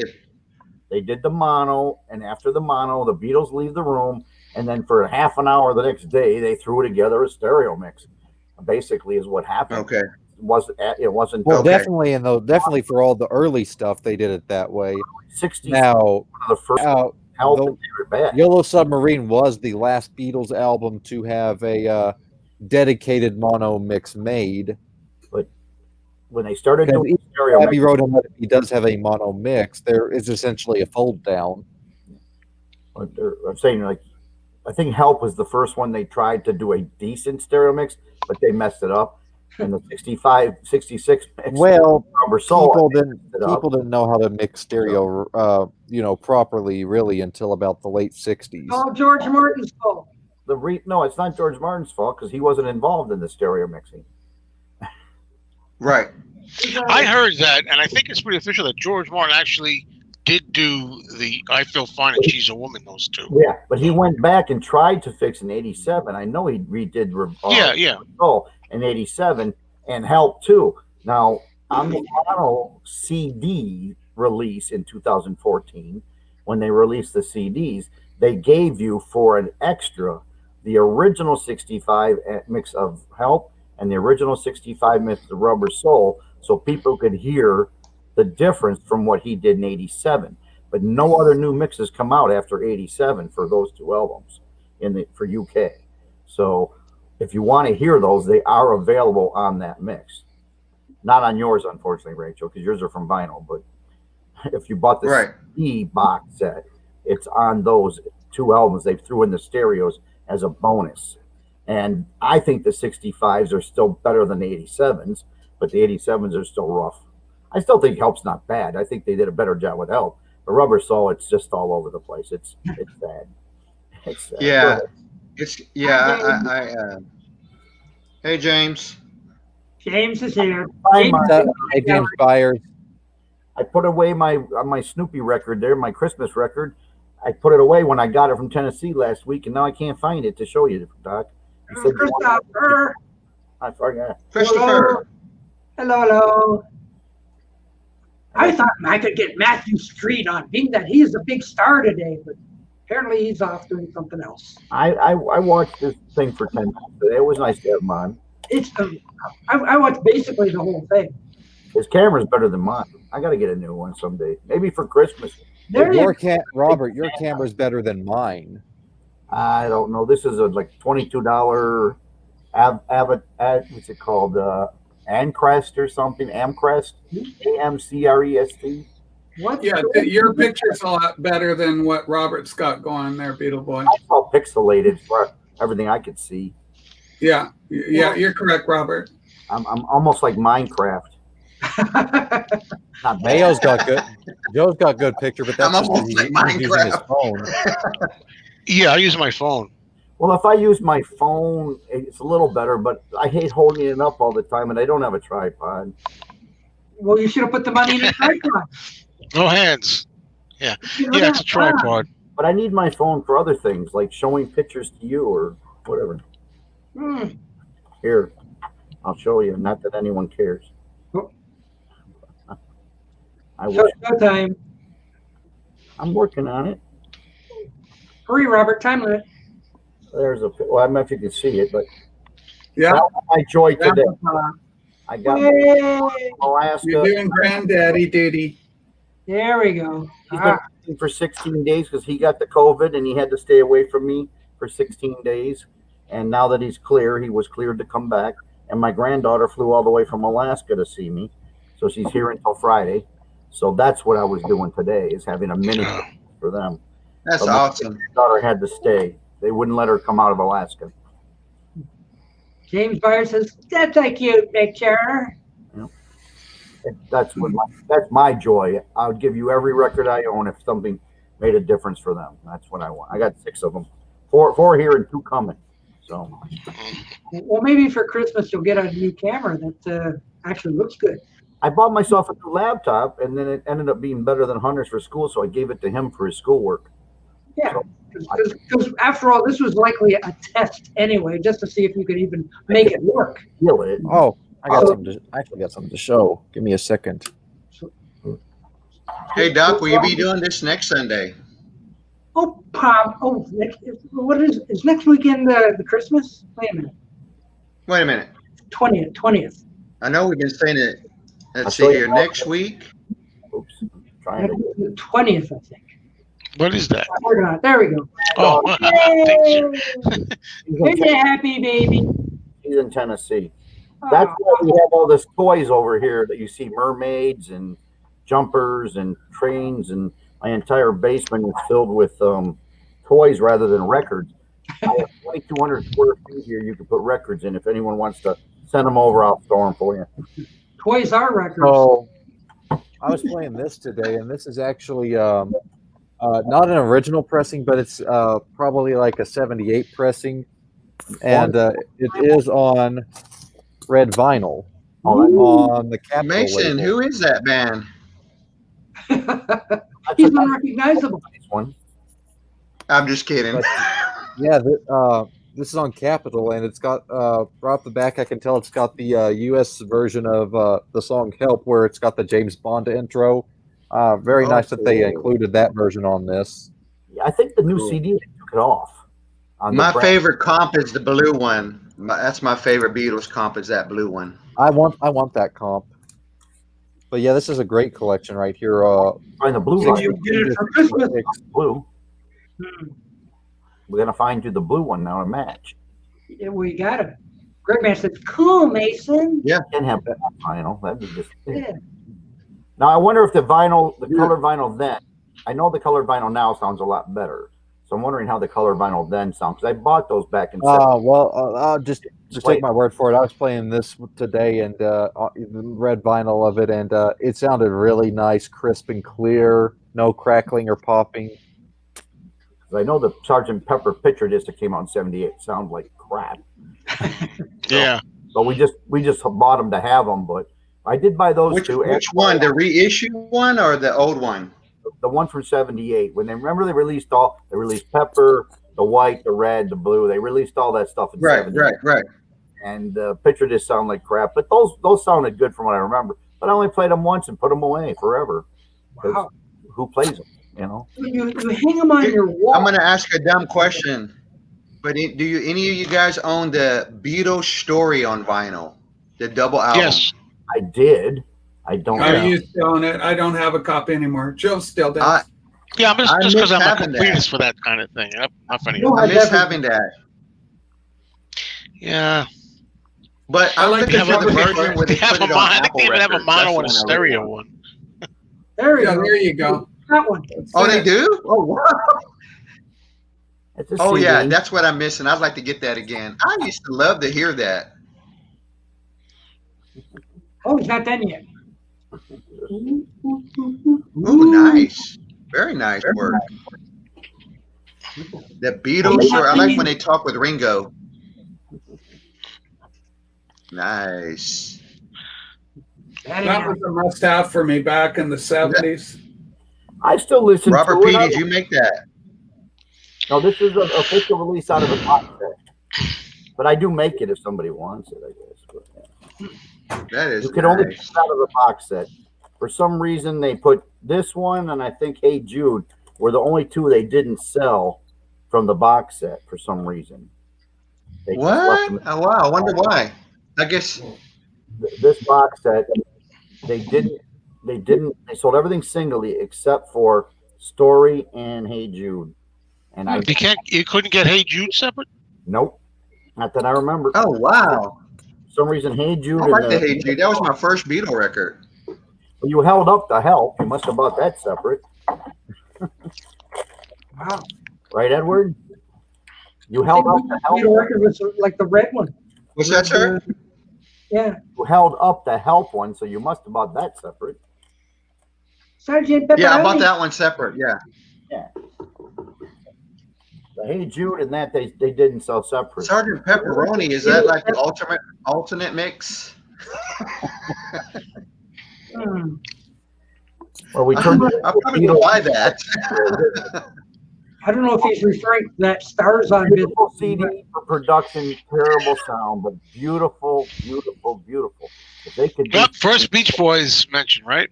Well, you gotta have the Beach Boys. I'm just saying, if they could do the Beatles in this high quality, Well, Robert, you know that you know what Joe already feels cold about that album because it's the one that has his I got Hey Jude Little separate at Little Walmart. Saint Nick without the chimes and stuff, and in that I share your same opinion, Joe. It's not Little Saint Nick without the chimes. Yeah, it gives it that Christmassy feel. Yeah, Yeah. it just feels like just empty without it. I don't know if they replaced that or not on here. I didn't listen to it completely because it sounded so terrible. It was so loud. Yeah. Well, mono or stereo, it doesn't matter. Whichever version's on the Little Saint, the Christmas with the Beach Boys Christmas album, it doesn't matter if it's mono or stereo. You're going to get the version without the chimes. You can only find the chimes on the single version. What did you pick up at the auction, Rachel? I forgot. At the auction? You know, I picked up a kind of an unknown band, but it was like a multicolored limited edition thing. And Anthony describes it as being kind of a punkish fusion, new wave thing. So Joe and Doc at the auction. That's okay. What was it? Jason, can you comment on what James Byers is saying here? I know he's joking. I know he's joking. No. I know he's joking. Just maybe a tad. I'm still looking for the Ventures Christmas album, but every I time have I that. find one, it's either missing. Yeah, anytime I find it, it's missing, or there's one where it looked like a 18-wheeler ran over it. So Edward, was it you that were showing me you now have on CD all of the Beach Boys albums from 67 through 71. Yes, those are my favorite. That's I love Smile to Surf. love that period of the Beach Boys. See, man, I don't have them. It's their most Yeah. creative period. Like, let's put it this way: the Beach Boys playing live with the Grateful Dead. Like, you can't top that. And then they went on to play with Chicago. Is that Hunter? Okay. No trees. No trees. I don't bother with trees. No. Mine's already put up. I do it for the kids. Oh, those people in the Me and Julio down by the schoolyard. Oh, come on now. The Beach Boys doing me and Julio. Oh, man. That's a good Paul Simon song. Yeah. There's one more. I'll show you one more. Wait a minute. Let me make it hard here. Special treat for me, anyway. It's hard to. This is phone's terrible at me. That's missing. that's what it's all about. Grandparent power. My grandmother made all of our stockings by hand, knitted them all, and she made 6 of them nice for us. And then nice. 101. You ever see the episode of I Love Lucy with the grandchildren pictures or the children's pictures? Well, it's an old show. Everybody must remember that. Everybody's showing their pictures of their children or grandchildren. Okay. No? Okay, you had to be there. Forget it. Skip it. I do know that Okay. I don't when they remember tried that Now one. we're intrigued, Joe. when they tried to colorize that show, I just remember people saying that they did a horrible job of it. Doc, is it okay if I show one prog album thing that I got that I'm excited that I got? It's not an album, but it's an EP. Finally. I let you. And it's a record store day thing that came out of I finally found the Jeffro Toll. It's the North Sea oil, and now there's a volume 2 to this, Ooh. and it's Is it? And is it in colored vinyl? I don't know yet. I haven't opened it. Well, you can have an opening right here if you want. Okay. Yeah. Ding, ding, ding. Let me get another paper cut. Yeah. I thought I had every Tall album. Which one is it? I've never seen that one. It's a Record Store Day EP. Oh, I've never seen it. So you're seeing it I here don't first? think it's color. No, Doc and everyone. It's just a regular. But that's cool. Hey, it's cool. Black is a color. These are some of these are unreleased songs or early versions of some of the songs for that album. So it's pretty impressive. Yeah. You got him there looking like Patchy the Pirate. Arr. Oh yeah, he looks like Johnny Depp. Yeah. So, Joe, I was talking with Beetle Brad the other day on Rachel's show, and I was showing that copy of Back to the Egg that I showed a couple weeks back on here that I have.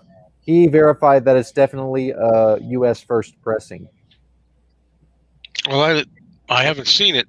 Oh, you haven't seen it? Let me. Well, it's got to be a first pressing. It's not uncommon. If it has the eggs on, it has the eggs on the cover. Good, you. The label, I meant. Oh, Beetle Brad left. Yeah, I know what you meant. Yeah, if it has that, then it's an early copy. Joe's favorite. Ew. Yeah, that's a real terrific album. Oh, I heard that again at my record store the other day, and I was like, "What the hell were they thinking with that?" 50th.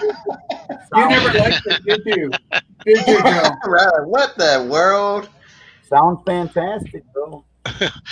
They play that song. What was that song again? Put your head. I said to someone, "What was the name of this one?" They said, "This one's Put Your Head on My Shoulder." I said, "Oh, give me Paul Anka version of that." Okay, well, here it is. Here's my copy.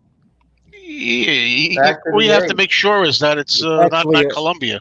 I mean, not Capital. I'm losing it. It's a promo copy. Ooh. Oh yeah, I have one of those. Yeah, that's nice. And one of my favorite pictures of Paul on the back there holding the acoustic guitar. Bears.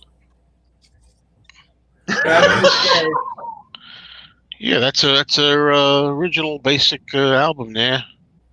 Yeah, it's in pretty black too. It's a good. I like the record. I'm hoping for an archive collection of that one. I hope London Town and Back to the Egg are the next two. Yeah, because I got a feeling they got some really good archives from that period. Yeah, they do. I hope they use them. They have a lot of good video stuff. Right? Yeah, you're right. Mr. Mayor, like they don't use them, and then why make an archive? You're not going to use the. Yeah, exactly. Yeah. Mason, get a glue gun. Buy a glue gun. At the bottom. Oh yeah. Get a glue gun. What do you use the glue gun for? You seal those when you get a record that breaks out. Just run this along the seam and it'll fix it like this is a fantastic Paul McCartney and Wings album. Probably my third favorite behind Band on the Run and Venus and Mars. Yeah, I like it. But we probably won't get those archives until later in the year because it's all going to be McCartney. It definitely, I'll tell you what. McCartney I'll tell you guys what. It has the best Denny Lane vocal in the entire Wings discography. Again and again and again. Mm-hmm. I think that's the one where he's best used. London Town he's good in. Well, yeah, Deliver Your Children's a close second. It's fantastic. It's a first. Oh, that's awesome. Japanese copy. Japanese. Oh yeah, I like that. Ooh. Nice. Wow. Sunny side up. And they even on the CDs, they put the little Roger. Oh, the Obi thing. Yeah. That one's a harder one to find. Okay, Roger. Oh, but Doc, thanks for having me on today. Mr. Mayo, BeatleBoy, Rachel, Robert P. I'm gonna head out. I gotta good seeing you. Aaron. Come again anytime. seeing Merry you. Christmas. Happy COVID. Take care, everybody. You'll have a great Sunday evening. Yeah, Edward. Okay. Yeah, read that one. Nice Edward ProgHat, everybody. Okay. ProgHat. Robert, you were holding something up, I think. I just held up the Japanese writing. So you can read it. Okay. I can't read it. Japanese. I have quite a few Japanese imports of his because rather than spend vinyl, I buy the Japanese mini disc just so I can keep them. I'm just going to shift a couple people around. Okay. I have a Japanese mini disc of this one that no. Oh, that's a horrible album overall. It may be a horrible album, but I like a lot of the songs on it. Let's put it this way: all the original songs on it are the best parts of it. But when you get Paul trying to do remakes of old Beatles songs, and then in the movie, I love the ballroom even dance. songs from his that at that point, it's like it's just pointless. And I really No More Lonely Nights is a great song. Not Such a Bad Boy is a great song. No Values is a great song. But aside from that, have you watched the movie? I looked the wrong way. Have you watched the movie? I can't. Brady Bunch thing. Well, yeah, you know, Robert. If there's anything worse than that album, it's the movie that's based on. I thought the section with look, the album's not horrible. The Eleanor Rigby Dream, I thought was done well. If you look at it as an individual video, Robert, you and I, sir, disagree on a lot of things. You don't think the video of them having lunch and doing the Eleanor? I am bored out of my wits with that scene in the movie. It drags forever. That scene. I like the ballroom dancing one. I like that. Yeah, everybody likes that. Well, that's one redeeming factor. But ballroom dancing was better on the Tug of War version than the Broad Street version. I mean, it's still part of the legacy. I enjoy the 14. I kind of wish they just. No More Lonely I kind of wish they just, for the Broad Street movie, just overdubbed and put the Tug of War recording of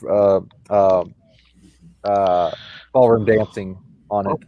Like Joe said earlier, everybody spends their money the way they want, and everyone. Yeah, that's what I said. Everyone. I'd say, how can you spend your money on it? I have my own opinion. I enjoy that.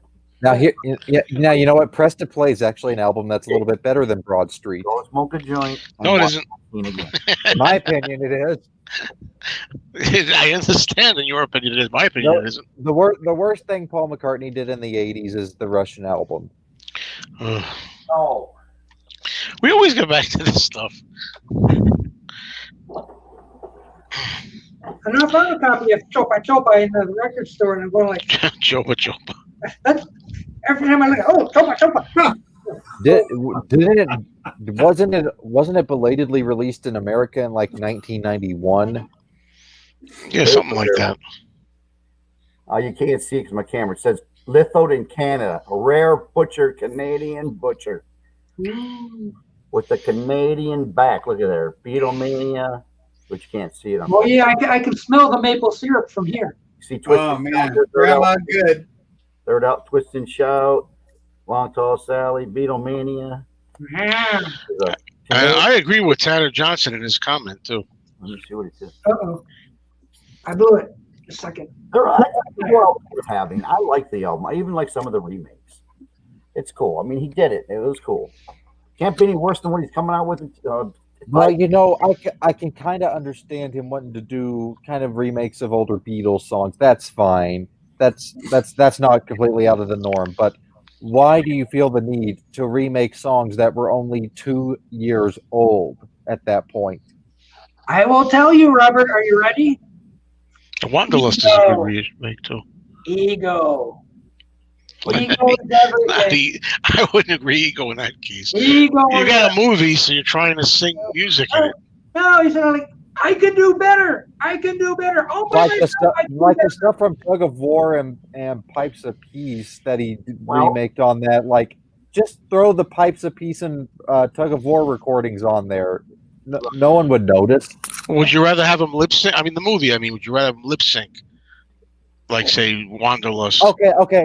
If you want to do new recordings for the film, that's fine. But at least for the soundtrack, just throw the original recordings on there. Now wait a minute. So let me get this straight. So you don't like Broad Street, the album. It's not one of my favorites, but you would like it better if you were rebuying the Tug of War songs from 2 years old onto the. Well, I just don't see soundtrack. I just don't see it necessary to remake something that's only 2 years old.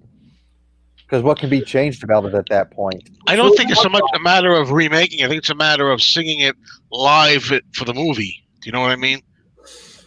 Well, you know what? If you actually look at it in that aspect, it kind of works. I was alive when it came out. I think I don't forget, what was it, 20? Did I miss something here? 86? Yeah, no one ever wants to talk about that. Roger's right. Yeah, that's true. Although I think in those days it would have made the news, something like that. Not like today where they hide everything. Oh, look, it's the invisible one, I think. You know how you do it, Doug? You can always confirm. Take the 3 little dots before you let somebody in, and you can see it's verified. It'll say Invisible Ray in that case, or Music Ma'am, or MeanMrMayo, etc. You can verify the account make sure it's a real person. I can verify this man's good character. I could wait a minute. That voice sounds very familiar to me. I don't think even I could imitate that. This is me. It's Invisible Ray. It really sounds like Ray. I've got to be very quiet, but I felt the need to relive the moment I saw that film. And for some reason, I remember my dad burnt the house down. It was 174 St. Philip Avenue. And he was living with Philippa Jones, who was the manageress of Littlewoods. And anyway, she'd gone away to some conference in Kidderminster. And of course, my dad, he says, "Why don't you come on round? Let's have some fun." And his other girlfriend, Mavis, she showed up. Yeah, she's got the same name as my wife. But anyway, she turns up. And then she cleared off again the next day. And then I was still there when Philippa come back. She says, "Hello, what are you doing here?" I says, "I'm just hanging around with my pa." And the next thing, do you know what happened? She threw me out because he said in a stage whisper, "Don't say that Mavis came round this weekend." Of course, she overheard and she threw me out. Next thing, 2 charcoal bodies showed up round my granny's. And it was them, and he'd burnt the house down. And he was saved by a cat. But the reason is I just bought that song, No More Lonely Nights, and I was really pissed off at the time. I thought, fucking hell, what else can go wrong? So you when I went to go to the pictures, there was more horrors in store. Because I'd already got the album, and I thought, well, hang on a minute. It says in the Beatles monthly book that the CD, and I ain't got a CD player, is like twice as long as the album. And then I'll get the album, and then I thought, fucking hell, where's all the good songs? I don't want to hear this again. And then I went to see it at the cinema thinking, well, I'll see a bit on the South Bank show. Yeah, maybe. So anyway, I goes with a good friend of mine. He was outraged. I was outraged. It was horrible. 2 people in the cinema apart from us. It was a horrible experience. It sounds like it was a lonely night. It was one of the worst films I've ever seen in my life. Oh, I've seen a lot worse films. A lot. Not many. Come on, Ray, you and I both watch horror films. You haven't seen a lot of really bad horror films? No, but a lot of them are quite good, really. They just haven't got a lot of money there. Or else, True. This is just depressing, though. It's depressing how bad it is. It's not very good. Well, the whole plot is stupid. Like, the tapes have been stolen, so they got to retrieve them. Like, come on. Well, you know what kills me? After like, oh my gosh, the tapes are gone. Well, let's go make a TV show or something. Don't you care that these things have been stolen? Why aren't you looking for them? Why aren't you getting the police involved? It goes on. I think there's a reason, but I don't remember. They're waiting for us to hear from somebody or something or do something. It's like, like I don't know. they have a story going, and we made this album. Oh, the tapes are gone, and they completely forget about it for another 40 minutes. So, like, wait a minute, what? I thought the movie was supposed to be about trying to get these tapes back. Nah, we're gonna do a ballroom dancing thing and a whole bunch of other stuff. And somebody remembers that. Yeah, I'm reliving it now. This is not nice. It's not nice. Stop it. Change the film. Now we're getting started. Quartermass and the McCartney invasion. In the search for King Solomon's mines. How about give my regards to Elm Street? That's a real horror film. Yeah, what was all that Road Tree about? Well, you didn't miss Road Tree. The 14 dance version of No More Lonely Nights, which I don't think anyone ever played at a dance hall. No. They had the dance out version, like a 12-inch or something. No, I've been watching Abbott and Costello again. Yeah, I ordered Africa Screams on Blu-ray. Ooh. Do you have that one goes to Alaska? You see that one or whatever? Oh yeah, Lost in Alaska. Lost in Alaska. I want to watch that. It was free on YouTube the other day, and I meant to watch it, and I missed it. Yeah, it's got its moments, that one. No, I had to watch Buck Privates because the Andrews Sisters was in it. I didn't even know they made movies. You didn't know they were in there, and also I think they're also in the next one too. I think they're in Keep 'Em Flying. Also, I think they might be in. Yeah, so like I didn't know the Andrews Sisters. No, in the Navy. They're in the movie. Abbott and Costello in the Navy. They're in the Navy. So like I had to download and watch it. It was pretty good. There's a lot of Danny Kaye this week I saw too. I want to watch or some on the YouTube. So I only watch movies off of YouTube. I heard he was a real SOB in real life, Danny Kaye. Probably, but he's a nice guy. And I also hear, Lou Costello wasn't too nice either. See, I'm right. This is right in Ray's ballpark. See? Yeah, she's just like my mum. I'm a bastard in real life. All she ever says, Jerry Lewis beat his kids up. Yeah, well, I never liked Jerry Lewis personally, or as a comedian, really. And in between watching the Matthew Street extravaganza and starting this one, I had to watch the Bud and Lou movie. Oh man, you want to talk about a terrible movie? That Bud and Lou movie. Talk about the one with Harvey Korman and Buddy Hackett. Buddy Hackett. It made well, most of what Harvey Korman was in was awful, anyways. Not the Carol Burnett show. Well, yeah. And not Mel Brooks. Mel Brooks movies. He was. Mel Brooks, right? Remember History of the World Part 1. Remember that god awful? Yeah, and he was in Dracula Dead and Loving It. He was excellent in that, and he was also good in High Anxiety as the psychiatric doctor. Great. Remember that god awful Star Wars Christmas special with Harvey Korman? No. Stir mix. Yeah, that's where I know him from. We've chosen Stir mix. or what is it? Chewbacca's dad's dirty dream. Never seen those Star Wars things. I'm not a Star Wars guy. I missed all that stuff. I've been tempted to watch The Mandalorian. I've heard it's good. I've heard it's good, and it's got a baby Yoda in it. Who couldn't love a baby Yoda? It's like the breakout character of the. I still haven't bid on it yet. But, you'll have to get the Funko Pop for it, Doc. Ew! No. I don't understand those Funko Pops at all. I wish I had thought about them. I made them. Yeah, they made a fortune. Joe, do you have any Funko Pops?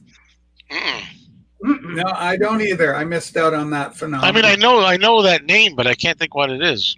They're little doll figurines. They even have them in the form of the Beatles for Sgt. Pepper. Are you talking about those really terrible square boxes? Those characters look nothing like the real people. Yeah, those are ridiculous. Yeah. What are those things that Anthony's got? Actually, I think. Hold on a minute. Let me just. I gotta. Joe has. Yeah, because I would think Joe might even have one. It wouldn't surprise me. I might actually have two. Okay, here we go. Well, let's see what Joe's Joe's got. A yellow submarine Ringo one. Are they Titans? No, Titans are different. Oh, then I don't have them. No, they're. But I do have the Oh, that's adorable. this thing. Oh, that's Ringo. Yeah. And I only bought Ringo and John because I thought. See, I wasn't a completist in this case because I thought these two looked pretty good. Oh, yeah, they're yellow submarine. But I didn't get the Paul one looked terrible, and the George one. So yeah, they have these Funko Pop things, and they've done the Beatles there. Mark I know what you Bruton has got the best Funko Pop comments so far. I have a BeatleBoy Funko Pop. Oh, really? Oh, wow. Mason and Funko nobody, Pop. let me assure you, no one wants a Funko Pop with my face on it. I do. I want it. Stunty already drew a portrait of me. Yeah, I saw that. We don't talk about the Stunty portrait on Doc's channel. Oh, we don't. My bad. Ray could do a better job. That was not good. I don't like that. It's not my style. What happened? We just said Invisible Ray had to go because Mavis it's late in England, so he's keeping his wife. Oh, that's right. Oh. She grabbed him by the earlobe. Yeah, she goes, come on, Raymond, get off the telly. Get off the telly, right? I got to go play upstairs with the kids, but I just thought I'd come on for a few minutes. Well, cool to see you, Robert. Oh. Well, I don't see somebody's missing from here. That usually is on every Sunday. Yeah, fit to be tie-dyed. He goes by Pike Bass. No. Got one for you. Would you buy a Patricia Heaton in a two-piece Funko? It wouldn't look anything like her. Probably not. Yeah. No, I was going to ask Joe, since I had brought it up a little bit earlier, that I had seen a Joan Jett truck. Yeah, I had that thing. I think I sold it to the record store. Oh, you don't have it anymore? I had it for a while. Oh, geez, who sent it to me? Oh, God. Where did I get it from? I don't know, but I had it for a while, and eventually I said, no, I was looking for some cash, so I said, all right, this is that and a few other things. But it was about 8 inches long. It was a long tractor-trailer thing. Yeah, it was black and had. My Brian Wilson autograph. What's that, Robert? I told Joe, don't sell the Brian Wilson autograph. No, I got that. I got it. I don't remember. I have that. It's right with my stack of other autographs. What? Not till he's dead, anyway. I'm just kidding. But I got it. There's the Beatles Funko Pops. Oh, come on. Really? That's what they look like. No, I'm sorry. Everybody's different, but like I always say, everybody's got their priority. I like when those kind of things, action figures and such, or things like that. I like to buy ones that look good. They look like them. They look better than the one you just showed me. You think so? Well, you clean your glasses lately? Those things are horrid. Ew. I don't collect toys, so I don't know. I mean, I shouldn't say that. Wait a minute. Who said they didn't look that good? Was it you, Robert P? Which one? I said those look better than one you just showed me. Oh my God! I thought it was Mason who said that. I couldn't see the. So I thought I was teasing Mason, not Robert P. But either way, George and Ringo look better there than one you're referring to. But the Peyton ones look way better. The signature was given to me. I got it in Japan. Oh no, that's not going anywhere. That's staying with me, Brian Wilson. I'm sure that Mason would rather have it rather than you give it away. Oh, I'm sure, but no way. Well, would you at least show it? It's buried with some other signatures here. I got this set. I do have it. I swear on my collection. She loves you. Yeah. Yeah, those look like the cartoon characters. Yeah, they're really well replicated from the old cartoon. I watched it when I was little every day. Way better. You didn't have the one? No, I've got the full set, but I just pulled John up for everybody to see how they look. I mean, I got a Brian Wilson autograph on a CD. I'm looking over here to find it to prove that I still have it. I don't want anybody to think that I don't have it. Let me ask you, Joe, where did you go that you saw Brian Wilson? Well, no, I got the Wilson autograph. Oh, Yeah. and okay. It was a gift. I had something that I was getting rid of some stuff that I felt that would be better off in other people's hands because as we get older, I'm a couple years older than you, Joe. I get older, I'm starting to give away some of my stuff that I felt that someone else would enjoy more than me.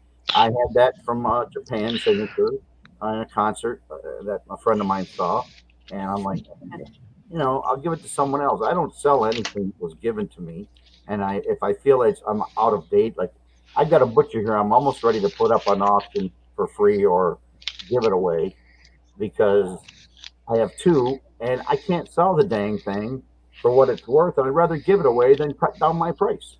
That's just hard to explain, but I'd rather hand it to somebody who's really going to love it. If I can't get the $1,250, whatever I want for it, I'd rather hand it to somebody than sell it to someone for $500. Because that's just ripping me off. I'd rather hand it to somebody. Yeah. Well, I got a lot of stuff here, folks. Can't find it. Yeah, I hear you. There's a comment for you there, Robert. He wants to know about some product. Hear what you said earlier, so we can do Yeah, just send me an email. You've already got it, and tell me what it is you're looking for, and I can give you the models of stereo that were done. That I did some CD series. Hold on a minute. Now, this is not. Hold on a minute. This is not just trying to recover from something. Now that I think of it, that Joan Jett truck, I had that in my old apartment before I moved here. So I think it was pre Mr. Mayo channel anyway. So it couldn't have been anybody giving me it from here. Well, that's for sure. That's going back a ways. Here's the autograph I have right here on a CD. Wait, we got blue. It's fake. No, I'm just kidding. It's real. From when There I it is.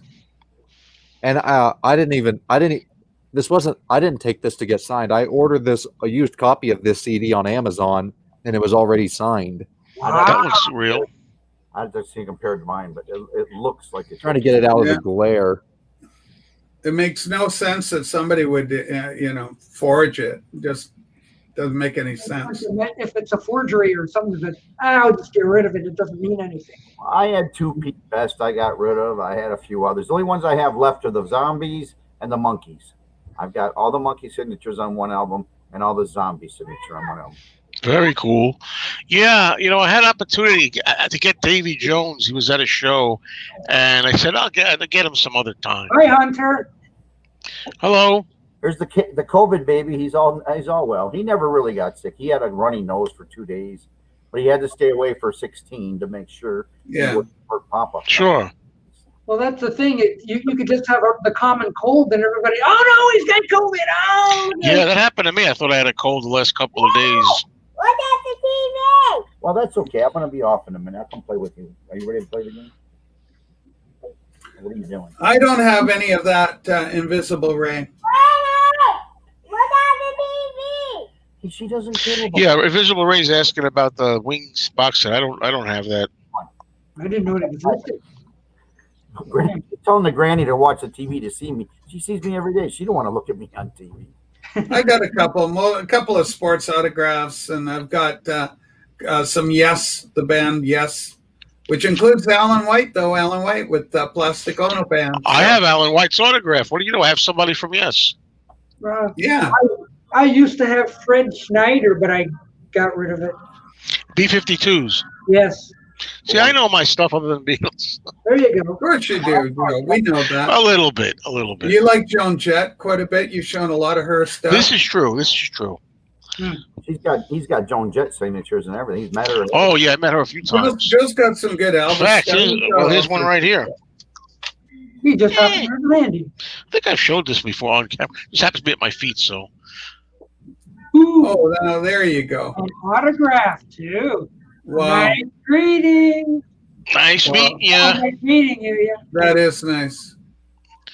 Yeah, that was great. Oh boy, that was great. I've only seen 3 famous people. I saw Paul McCartney once in '89 when he first started his tour, and a lawyer friend of mine who had a business got tickets like right up front, first stage, and you had to either take the tickets or you could go to the press conference.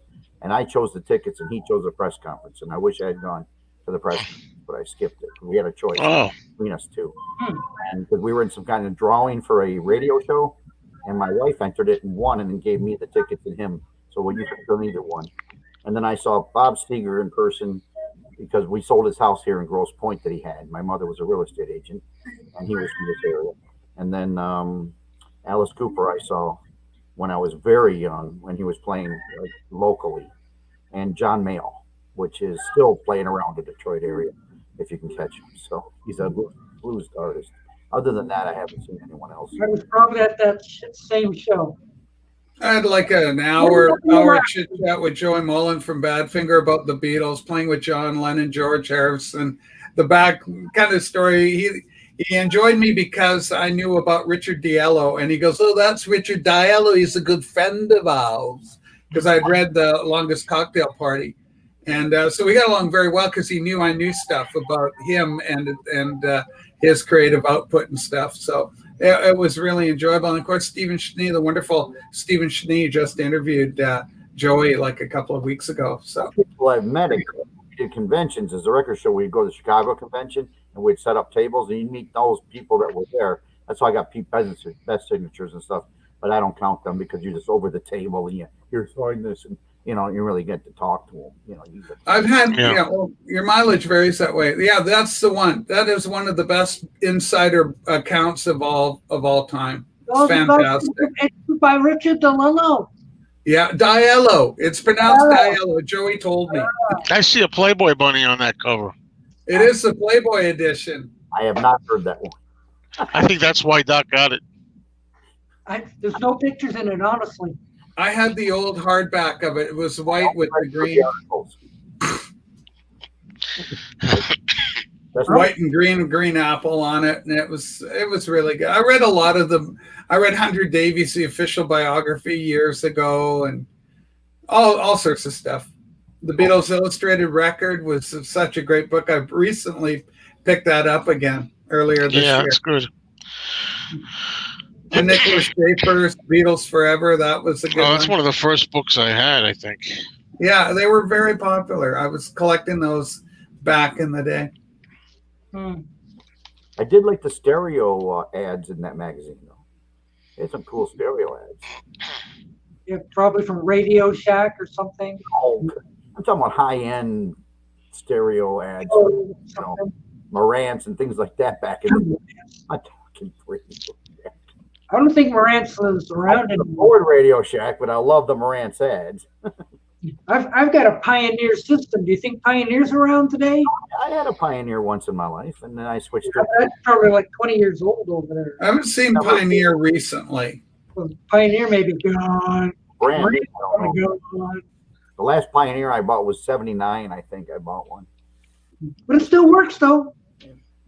That's all that matters. Anything old probably still works. I got an iron from 1958 that still works. I'm from 58 and I don't work anymore. Steam as well as my iron does. I'm right behind you, coming up in January. I don't feel so old. Yeah, would you? You're a youngster, Joe. You're a young man. You're the young lion. My knee feels as old as I look. Yeah. I think me and archivist are working on 2 knee operations soon. Yeah, poor Patrick. He's got a very bad knee. Yeah. No cartilage left in the darn thing. I got it, but the rest of it's not working with the cartilage. I can tell you that. I got to crawl up the stairs on my like this. I can go down right, but I can't go up. Up is bad. Get to the last 4 steps. I have to go down with it. Joe brought he's brought. I just saw an ant crawling on here. Ew. Yeah, the ant knows you have some good food in there. How could that be? I've never seen an ant. Where did they come from? I never saw an ant in this room in 6 years. Joe, I'm selling my house in 3 years, and you said you want to buy one in 3 years. Oh, no, not buy one, rent one. Oh. We're never going to be able to buy one. Maybe I'll rent it. 2,200 up, 2,200 down. All this is for records. You can fit, yeah, Joe could use with the space, that's for sure. Yeah, I can. Once you remove the swimming pool and the 2 pool tables, I'm just kidding. That's amazing. I'm talking to myself. Yeah, I want to get out of here because we're going to do something pioneer. I'm thinking about buying one of the little trailers, like at the Mercedes-Benz, and it's like they got the Winnebago on the back of it, and you just go drive around for the next 3 years just visiting everybody. That's what I want to do. Any thoughts on this Denny Lane solo album, Holidays? No. Never bought it. I don't even know what I have. I don't know if I have it or not. Wow. I don't have it. It's getting worse and worse with that. Hey, Brad, come on up and talk Beatles with us. Oh, Brad's here. Hey. Beetle Brad? Yeah. Beetle Brad. Beetle Brad.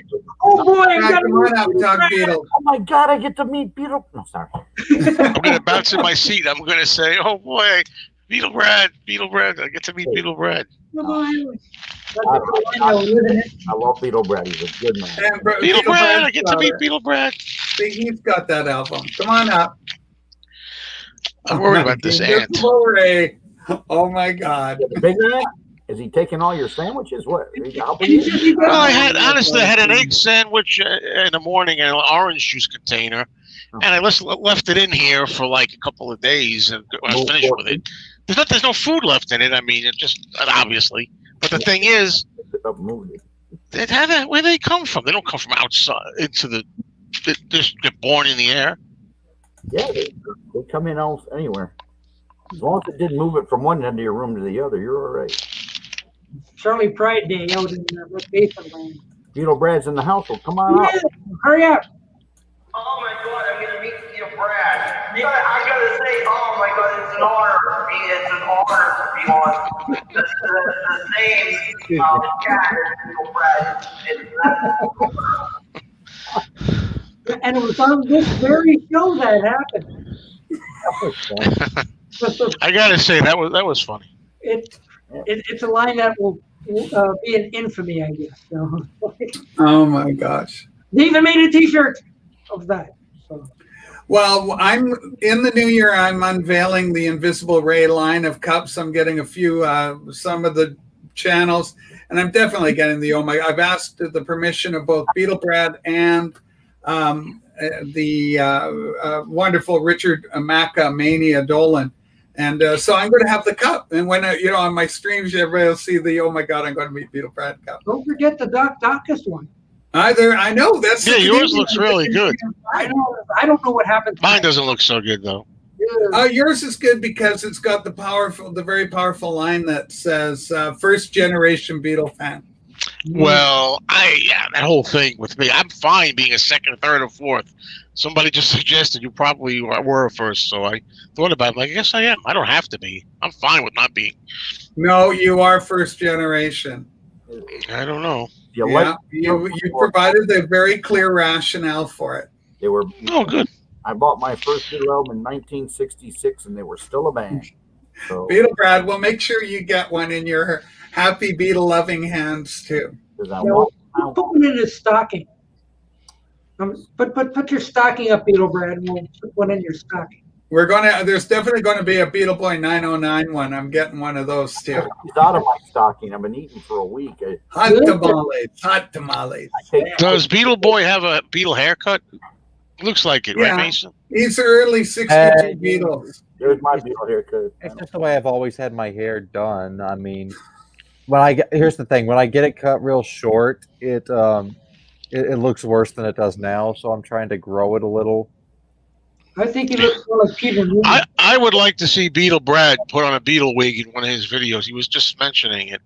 I have a Beetle wig, but I don't want to open it. That's my Peter Brady stent. 19. You totally got a Peter Brady. You are rocking the Peter Brady. God. That's me, 1974. Yeah, what a cutie patootie. Mustache like what's his name there, but you just can't see it.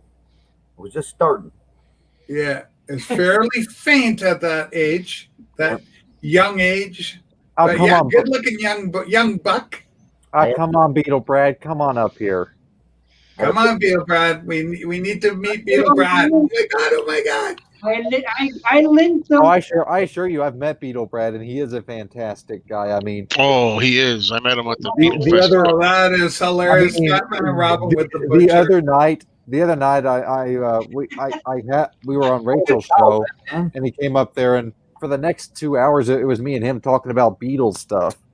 Oh, I'll tell you though, even though he seems funny, he's even funnier. Like he's funnier as a comedian in person. Yeah, I haven't met the Beatles one in person. He just every line is a quip, like a quick joke. Neither have I. I've just met him, via StreamYard. Yeah. Who we're referring to? He's getting ready for dinner. Put it out today. Beetle Brad's getting ready for his dinner. Yeah. Actually, I would like it for myself. Mike Mason, Beetle Brad, honored to call you friend. No, you call him Beetle Friend. Beetle Brad, honored to call you my Beetle Friend. Beetle Friend, Beetle Brad. Different. I mean, Beetle Brad's all about awesome. branding. Yeah. Me and Mike Mason go for the MILFs. This is a set of spoons I got when I was a kid. It's got Dennis the Menace and Woody Woodpecker. I got those sent to me from my aunt. We used to eat off these when we were kids, and she sent me both spoons. Wow. Did those come out of a cereal box or something? Yeah, we used to order them. I guess you'd order the bowl. I had the bowls. They looked like cutout Howell tree logs, and the little cups had Woody's head on them, and then you got spoons. But the bowl. Walter Lantz, the legendary Walter Lantz. Yeah. Woody Woodpecker. I mean, Beetle Brad's such a nice guy. Beetle Vinyl 85's a nice guy. Matthew Street. Am I missing anyone, Joe? Alan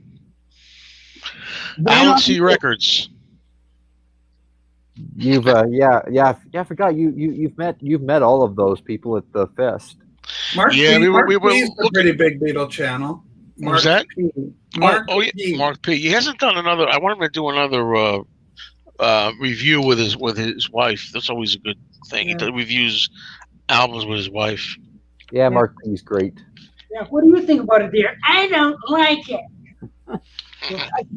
I like this game. I'm a nice guy. Yeah. Well, people might not believe you, but it's true.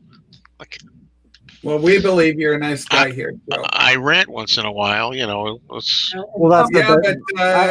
more often than not, you're on the money. I go, yeah. How can anybody disagree with today's rant? As I've said, Ranted Mayo is the best series on his channel. Oh no, yeah. Some people like that. Some don't. Some people like the record store videos. Some don't. I like the records. That is a close second. The record store videos, especially the ones with Dawn. Don was sweet. He went in looking for a 10, and then they gave him a 5, and then he goes, "It's a gift," and Joe goes, "Some gift, $5." Yeah, I like the whole record store thing, but sometimes I wonder if Don is really that appreciative. I just hope it's just well, he is, but at times, yeah, I know what you're saying, Robert. Yeah, he is, but at times he starts to take it for granted, really. You said you a 20, and now he's looking for a 10. Yeah, that's what happens. Yeah, and 5 years, that's not good enough. I'm like, well, does Don have any dependency issues? No, not that I know of. I know that. So wait a minute. When you say that, do you mean like drugs or anything? Or alcohol? Well, no. That sets him apart from most, I guess, stereotypical homeless. You know, he doesn't do that stuff, and I don't know. It's just that it's just the way he chose to be. I think 1992. Yeah. He just made the decision. He rather than get a job or anything. And of course, there's also mental health issues that certainly I'm not qualified to comment on. But I mean, that is sometimes a factor in homelessness for people. And he's so coy. You ask him, "So where are you staying tonight?" I'll avoid the question. Yeah. No, he's explained. He's broken into some place with a screwdriver to stay in every night. And they found he was there. Yeah, you want him to be, warm and not, cold in winter and everything. Yeah, I mean, like I said, he's a nice guy overall, but there's sides to him where sometimes like what a little SOB he can be at times too. Like anybody, I guess. Yeah, it's human. So it's like it's weird because some people are like, I feel so sorry for Don, and I'm like, yeah, well, don't feel so sorry for him all the time. Then other times, I feel the other way around. You know, Yeah, you should feel more sorry. Can I borrow $10? Well, you know you're never going to get paid back. Kind of Oh, like well, Wimpy. no, he does pay. He does pay you. I'll gladly pay you Tuesday for a hamburger. Yes, I start calling him Wimpy.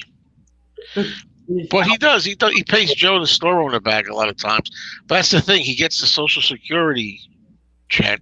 I think he gets like $800 or something a month, and he spends it all right away, and then he borrows money, and he gets the next check, and he pays it right back to people. Well, unless it's a gift. Like a lot of times, I just give him 20s and stuff. Not that now and then. And then he expects it every time. Yeah, he's coming in. Just go, anybody got money? Anybody got money? Yeah, right. And then like one time I gave him a 10. He's like, "Why a 10? They usually give 20." I'm like, "Come on, man. It's all I had right now." Well, I'd rather watch Joe eat than watch Don come in. Yeah, well, that's the whole thing. I'm running out of ideas in that store because the ideas just naturally happen. It was really good. It was a good episode today. I like the guys just flipping through the vinyl, and it's just fun to look through vinyl because you spot a record. You go, "Oh, let's see what they got," and if there's anything that's interesting. And it was like, what was it? Did you know the Beach Boys wrote "God Only Knows"? And Bill's there. Yeah, I know that. Yeah. Those guys are good. Richie and Julio. Julio knows so much about music. He's like amazing. I told him he should start a channel, but I don't. I'm still trying to talk him into it. Doesn't he have one? Because Julio watches your streams and he comments. No, he doesn't have a channel, but he does. But he's got a personality. Yeah, but he does have an account. Yeah. Well, he doesn't make videos. That's what I'm saying. Here you go, Joe. There's a comment for you. Well, I told you, Brad. You know what you have to do to get some help to but me going. You got to get some commercials going. No, Joe, you know how you get them. You just go, yeah, no problem. Here's $5. They want 10. You give them a 5. There you go. Big deal, $5. A lot of those videos, I find myself screaming at the screen. Show me the price. Show me the price. You guys flip through them so fast, I can't see the price. Oh yeah. There's that too. Yeah. By the time I hate seeing albums that I go, I like it, but by the time I call anyone, it's already gone. Yeah. And everybody's got like their personality there. Like Julio's always looking for a deal. It's how were the Beatle records there? Like the Elvis. There's a great stack of Elvis records in today's video. I went, yeah, oh, that would be really nice. Yeah, some good Elvis stuff. Yeah. But were they pretty pricey? I did the prices. They weren't priced yet. I bought this one. I in the video. Christmas album that's a gatefold, right? Yeah, which I expect to put. I shot a video a couple of days ago for this. I'm going to actually put the video up probably in the morning. I try to get some videos made in advance, so I don't go too far without a video. Because I'll be working like Monday to Thursday and probably with no relief. So I like to have a video or two in the can. So yeah. So anyway, that's a whole story behind that album. Well, Doc, it's been fun on here, but I've got some things to tend to. So thanks for having me on your show, Doc, as usual. Actually, we all take care, Joe, Robert. Okay, Rachel, well, I'm sorry to bring the party down.